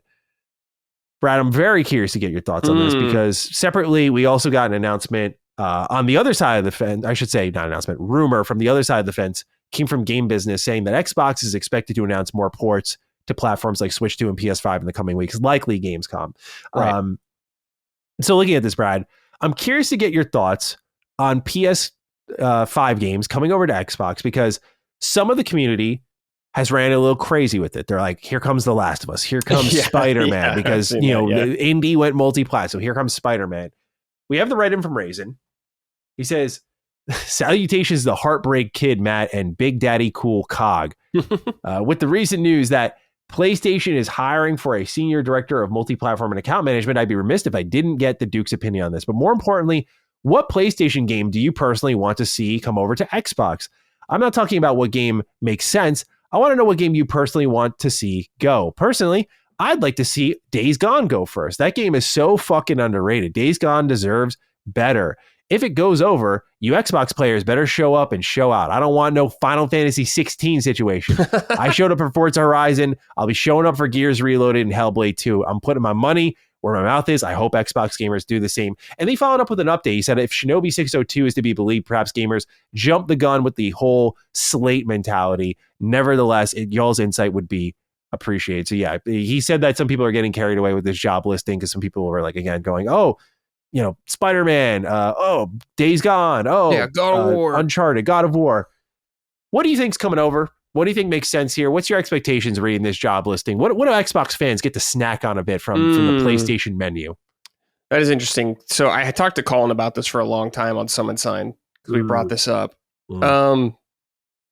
I think anything that's like live service should be a no-brainer. It should absolutely come over, and I think it should come over day one. Yeah, I think if they realized what they had with Helldivers, it would have came out earlier. But I mean, now it's finally coming. And the funny about that is, I wonder if Arrowhead had a little pressure on them with that, being able to call some shots, being like, "We want this on Xbox." Maybe twist Sony's arm a little bit. I don't know. Yeah. I could see things like what that we've seen of in multiplat coming over. Like I could see Horizon or Lego Horizon coming over. I could see stuff like Freedom Wars, Hot Shots Golf, Patapon. But at the same time, why did those skip Xbox right away? I don't know if you're willing to put them on Switch already. I wonder why. Those are all very low profitability titles. Exactly. You have to imagine. Like they're not big money makers. Like it probably hurt you to port as much as I maybe like it's just not even worth it, I guess. Yeah, like it would just be so much money to port it over.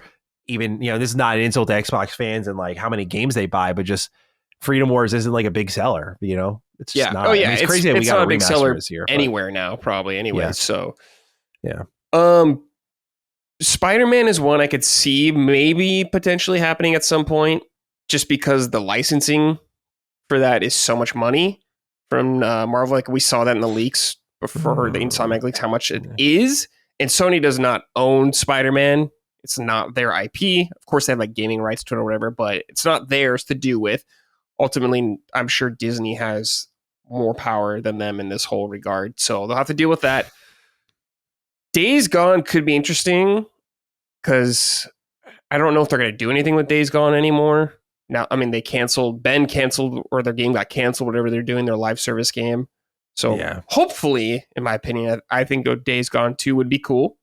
I agree. I don't think Days Gone's underrated, by the way, nowadays. Days Gone's cool. I like Days Gone. I finished it when it came out. Let's calm down, guys. Let's calm down. I like Days Gone, but let's calm down. Yeah, your almost 10 million copies sold game is not underrated. It's doing just fine. I'm trying to think of anything else that could come over. I could see just like smaller stuff. I don't think you're going to see. I mean, anything's possible and it could happen later, but right now in the the near future, I don't see God of War getting an Xbox version. I don't see Horizon, normal Horizon getting an Xbox version. I actually think you could see that stuff more likely on Switch than Xbox right now.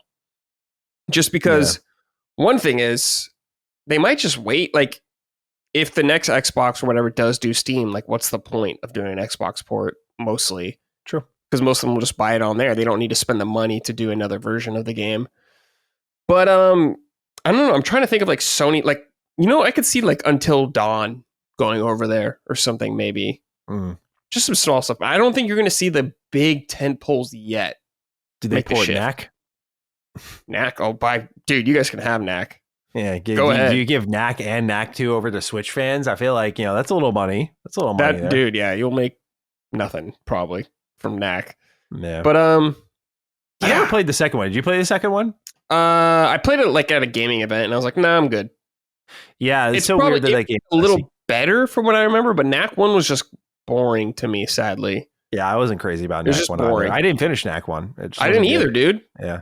I was like, damn, I love platformers. PS4, for as great of a generation it was, like, that launch lineup kind of sucked, Yeah. Shadowfall was like a little rough to get through. Like, I did not use my PS5 or PS4 much at launch. It wasn't until Infamous Second Son came out that I was like, okay. Oh, yeah. This is something. Well, like, you're playing on Xbox, so for you, it's like you're playing multiplats on Xbox. Yeah, Xbox One was kicking ass at the start of that generation. A lot of good shit. Sure was. Yeah, Sunset Overdrive.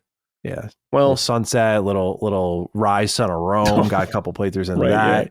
Hell yeah, dude. Killer Instinct. Yeah, Killer Instinct was cool. Fucking awesome first year. Ori, Titanfall. Yeah. How'd they fail? Started strong. Yeah, then how'd they fail? Yeah. Things didn't go right after that. I don't know about other PlayStation IPs off the top of my head. What do you think? Yeah, you kind of took the words out of my mouth. I think live service is the obvious one. Just you look at Helldivers, you're like, okay, this is like probably a day and date thing. We already know Marathon was coming over, but I'm sure like this is PlayStation, as they continue to hunt for that live service shit, like we were talking about earlier. You just need the best chance to succeed everywhere. Like you need all the players. You can't just pick and choose here. So where it gets interesting is again that sort of deeper cut into their catalog. Do they find value in creating ports for games that have been already brought to PC to bring them to Switch first and, then Xbox? Like that's the thing is I think they're going to stagger it more than Xbox fans realize. Like I think you're going to get it as late as humanly possible. Like I still think they know there's a benefit for you even waiting, like even if you eventually get it, waiting 4 or 5 years, like they know there's a benefit to that. Like, because it does damage to the brand and your hardcore and stuff like that. And that does have an impact to an extent. Like it's not the bottom line, but it does matter. Yeah, like I think getting to Nintendo first. I mean, we already saw that with Lego Horizon. Like they were willing to go there first, and not ashamed to announce that, have that logo there, anything like that. The game sold like shit, but that's what's happening though. Is a lot of the candidates are games that have sold badly. And I'm like, I don't know if like just porting this to Xbox would do really anything. So no, I don't think it's really when I look at their heavy hitters, like I don't really get the feeling right now PlayStation. I think they eventually will be inclined to, but when we had that Sacred Symbols Plus episode, when Helldivers 2 came over and Colin's like, do you guys think anything's coming over? I was like, I'm not really reading too deep into that. I was like, I think they're just looking at multi-plat for now, and they're going to wait as long as possible. And you bring up a good kind of touchstone of that new generation where it's like, if Xbox is changing how you even buy video games off their platform, which again, we don't know how this is going to work for them, or they're like, we're going to put Steam on our box. It's like, okay, where do you get the money from? I bought your hardware once in like 2027. I haven't bought a game from you specifically since then. I buy them all on Steam. Like, where do you win in that? But if you're PlayStation, it's like, why would we bring our games to Xbox? Why would we waste the resources? Even, is that player base going to be relevant, or are they going to go elsewhere? I know Xbox fans aren't going to hear that, but that's like a serious question they're probably asking, because they can expand their franchises, but they can also hurt them because that walled garden has been their business strategy, much like Nintendo's has been. Mm-hmm. I think Sony would fall first, and I don't think Nintendo will fall ever. I don't think Nintendo's one day going to wake up and be like, for the sustainability of our gaming business, we're bringing Mario to PlayStation. That would be the craziest thing, dude. I think that would just like break the fabric of reality. Sincerely, like I don't think any of us would process that and be like, this is real. Like I would expect to wake up out of a pod in a simulation at that point. Mm-hmm. Like even if it was like, here's Mario 3, an NES game on Steam, I would be like, what? It's like official. That'd be crazy. Yeah, they can't. Like it's just not. There's no way. Like the only Marvel. There you go. There's a spoiler. The only Nintendo game I could see properly going over to other systems is Ultimate Alliance 3. I'm like, the only one. Yeah, that's an exclusive though. Like it would be like, why? Like the first two were multi-plat. They pulled a fucking Tomb Raider on us with Ultimate Alliance. They were just like, we're taking this for ourselves. And that's it. I mean, I bought that shit up day one. That was a hype release. But yeah, man, I think some Xbox fans go settle down. Spider-Man's the interesting talking point because you do have Disney in the middle. And I do view this as an MLB The Show situation where when MLB The Show first came over to Xbox, people were like, yeah, that wasn't PlayStation. They just had to comply with what MLB wanted. And MLB wanted to put their game on Xbox to get that multi-platform money and then do Game Pass to get that extra money and spread the game of baseball. Like that helps grow the game of baseball. They haven't done a Game Pass deal this year, but like that was not really Sony's choice. Like they weren't like, this will be good for us. And so I think that could be the case with Spider-Man potentially. Like, I know it sounds insane, but I do see a world where it's like Disney's looking at the money they made off of it, and they're like, why not you got 3 games here that you can gradually feed out to the Nintendo and the Microsoft audience if you want to. And that's millions and millions of copies sold right there. So the question is if Disney can make PlayStation do that, because I still think PlayStation understands, even with the licensing fees, like how much that is valuable to their brand to be able to say like we're the home of Spider-Man. It's huge. So it's really anybody's guess. I mean, I'm sure there are people who yell at us each way, like, oh, how dare you say PlayStation games will come over of that profile. And others will be like, you're crazy for not thinking that. But the reality is none of us actually know. Right. Like no one knows. We're like speculating. Like, did anyone really expect Xbox to flip the script as much as they have this generation? No. Like, no, that was completely unpredictable. And even now where we're like, well, we've seen this before. It's like, I don't think that means that suddenly like we know that like PlayStation is going to sell everything on Xbox now. I think with how well they're doing, somehow, by the way, which I'll get into in a sec, that they don't need to jump yet, but they have had less games coming out. And one of the big games they invested in, like they had to pull off the market. Like you have to eventually assume there are repercussions to the way they have managed their portfolio, and that this might be coming out of like the desperation of like, we're not really putting out a ton of first party shit, so we got to put that first party shit somewhere else, right? Like, what do you think about that? Like, do you think it's motivated a bit by some flops and some gaps in their calendar? A lot of keep in mind, because a lot of people are like, what about Stellar Blade? What about Final Fantasy VII? I'm like, well, these are paid deals. Like, they definitely don't make money off of them, but like, they don't own these, and these are things they still have to spend a ton of money to get onto their platform, and possibly even help fund on top of it. So, I wonder about that too. A little bit that it's catching up to them. Do you think it is? The financial aspects of it, maybe in some ways. I don't know if it's like them being like, we need to recuperate money necessarily from some things, but it's just kind of like seeing examples of success. I think with the live service thing, I think you're right, and they're like, we just need as many players as possible. I don't think this like them putting Helldivers on Xbox is because Concord was shitty and something like that, or they shut it down. But I think it's too early for maybe that desperate yet.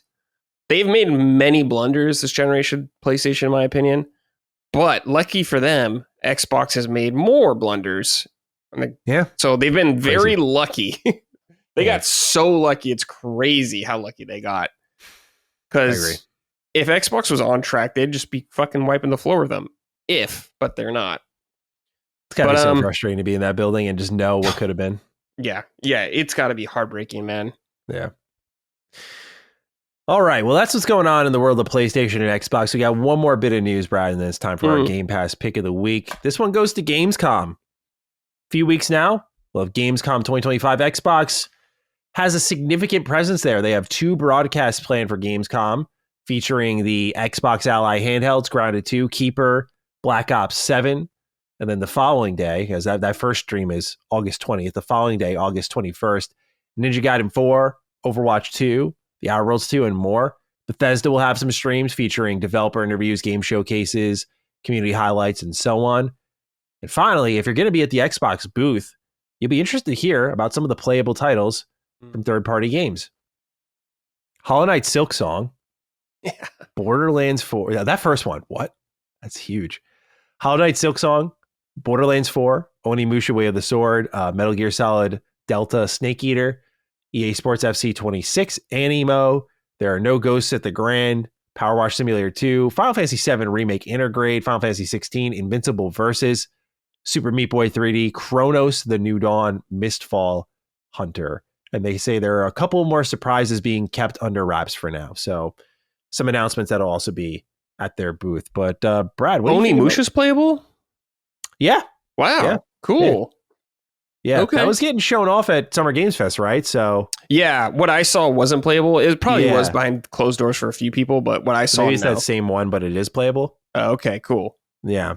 That'd be my guess. But yeah, this looks like a nice lineup here. Hollow Knight, the most interesting one. I mean, Xbox have been leaning into that Game Pass deal a little bit to market their shit. Like they said with the Xbox Ally when they announced it, they're like, you'll be able to play games like Hollow Knight on this. And I'm like, what a weird selection if you're not in like the hardcore gaming community. But for the Hollow Knight fans, it's about to be mealtime for them. They've waited a long while. Brad, Hopefully. Shadow Drop? Could it I be? don't know, man. I think if you give the date, it needs to come out soon, though. Whatever you do. It's got to be close by. A month away, something like that. We can't be too crazy far behind. I agree. Any predictions for Gamescom? Anything you expect to see there? Like the rumor was Xbox had some ports on the way. Like anything you think you're going to seen there? Anything you do want to see there? I want to see Fable because they are a UK studio, but I feel like I'm not going to see that game until at least next year again. Maybe if you're lucky. Yeah, if we're lucky. I know it just feels like that game just continues to feel further away as we go on. It's crazy. I agree. Like we're not going to see anything from Rare. I would say Everwild, but that's dead now. So I don't know about that. Yeah. No, you know, their UK studio and their European studios. I'm like, I don't know what we're going to see. Like, what else do they have coming out this year? They have Call of Duty. They just had Grounded. Yeah, they kind of listed it all out, like Call of Duty, Outer Worlds 2, right? Outer Worlds 2, Grounded Black 2, Ops. Keeper is another one. The actual handheld itself, Ninja Gaiden 4. They kind of claim I don't know if we'll see anything new. I think it just might kind of be what we already have coming out. Anything beyond the Xbox family that you're thinking about? Anything come to mind for you that you're hoping you see at Gamescom? Like ideally, I would love to see 9 remake. Yeah, I know, bro. Let's do it. I'm not coping with that though, dude. Can't do it. I believe that game did exist though at a point. If it doesn't anymore, I haven't given up yet. Until I see the report, it's been canceled. I'm not giving up. They haven't reported on anything like that. So I mean, the game. Let's be real. The game hasn't even been announced officially or anything like that. So, but you might as well have announced it years ago. That's what it feels like. I don't know, man. I can't think of anything like really crazy or anything I would associate with Xbox being there. It'd be cool, like it's like From Software would be cool there, but it's like From Software is busy with Duskbloods right now. Yeah. They have a secret game though that they're showing off. Yeah, I think it's too early for them to show it off. Yeah, or that's gonna be like a Jeff Keighley thing. I mean, Jeff Keighley could have it at his show, but I think that seems like a Game Awards kind of thing. If they do that, I don't know. Yeah. There could be Night Ring DLC they show there. I don't know. That could happen. Yeah, time will tell. Yeah, time will tell. It's like I can't think of like Gamescom. Any port predictions? I'm thinking Starfield is. Port? Oh, for PlayStation. Yeah, you know, maybe like Xbox 2 PlayStation. I feel like Starfield has to be it. Starfield just got like a new update. Yeah, I feel like Starfield would have happened a while ago. Like, I feel like if they announce the date for their new expansion or whatever, because I feel like the PS5 version has to come out when that does. That just has everything in it, the complete edition or whatever. They're gonna call it Starman Edition. Starman. But yeah, that seems like an inevitable port. That's just they're holding on to. Yeah. So I guess so. Yeah, would they announce that? Yeah, I guess they would announce at their show. They're a different company now, so maybe. If it's packaged with the new expansion, I could see being announced at the show. If they were like, Starfield is just coming to PlayStation 5, then I don't. I don't know if they want to do that. There you go, Xbox fans. That's a tweet. Like, okay, if you could tweet out Gears Reloaded, you could tweet out Starfield coming. Yeah, you're right, 100% on that. So yeah, I don't know anything else. What about you? Let's see here. What in the Xbox family hasn't come over yet? Got Forza. We got Sea of Thieves. Indiana Jones is over. Thinking back to that 2021 slate. Yeah, they're not going to do Halo probably. Because the new Halo announcements are probably coming at the Halo World Championship in October. So Starfield comes to mind immediately. I feel like I'm forgetting something though. I'm trying to think like an Xbox game that's not. I mean, there's plenty I could predict like for next year and so on, but I'm talking about coming this year. Yeah, this year I don't really know. Like, oh, this is from the old catalog. Hi-Fi Rush is already over. Hi-Fi Rush is over, yeah. Redfall is dead as a doornail. That'd be so funny if they brought that back. Maybe Forza Motorsport? Maybe. It feels like that's I mean, they kind of ice turn 10, so I don't know. But like Forza Motorsport comes to mind, especially with the Horizon cache, like that game's selling stupid well. Yeah, that's true. Why not? Trying to think 22. Avowed, maybe? Yeah, that's an interesting one. Yeah, I could see that happening. Apparently, Avowed did solid for them. So yeah, didn't you guys talk to the director and like she kind of hinted there was going to be a port? She didn't confirm any post-launch stuff. Yeah, and I think we know why because she then just left the company. Yeah, shortly after. But Avowed's a good pick. I would throw that in the. I'd throw that in there. Like, I don't know. I guess it's been long enough that they could bring it out now, like in a month or two. Oh, I mean, I think they would have done a day and date, but I didn't have time. They didn't have time. They would have had to delay it again. So also, like, this is. I mean, they've rapidly accelerated again this year. Where now they're just like, it's day and date. It's happening. So yeah, I guess you could. That surprise factor is gone too. Maybe they can announce the Avowed DLC, whatever they're doing, and here's the PlayStation version. I've heard, I should say I've heard. I think I have had conversations with people who seemingly are in the know, and like some have told me like, oh yeah, it'll get that type of DLC, but then I just don't buy it. I just don't buy it fully. I'm just like, I don't know. Something about that doesn't sound. You think they're just going to move on from the game? Because you look at the update roadmap, and I'm just like, this doesn't look like a game that's getting big expansions anytime soon. And I think the game did solid, but I don't think it did enough to be like the Outer Worlds one where people wanted more and they committed to more. I don't think it's like that. I think if you can move that whole team onto a new project, why not? But maybe while they're spinning up that new project, you've got the part of the Avowed team just hanging back working on DLC until that project's ready for them. I don't know. Yeah, it's something to do. We'll see though. We'll see. To do.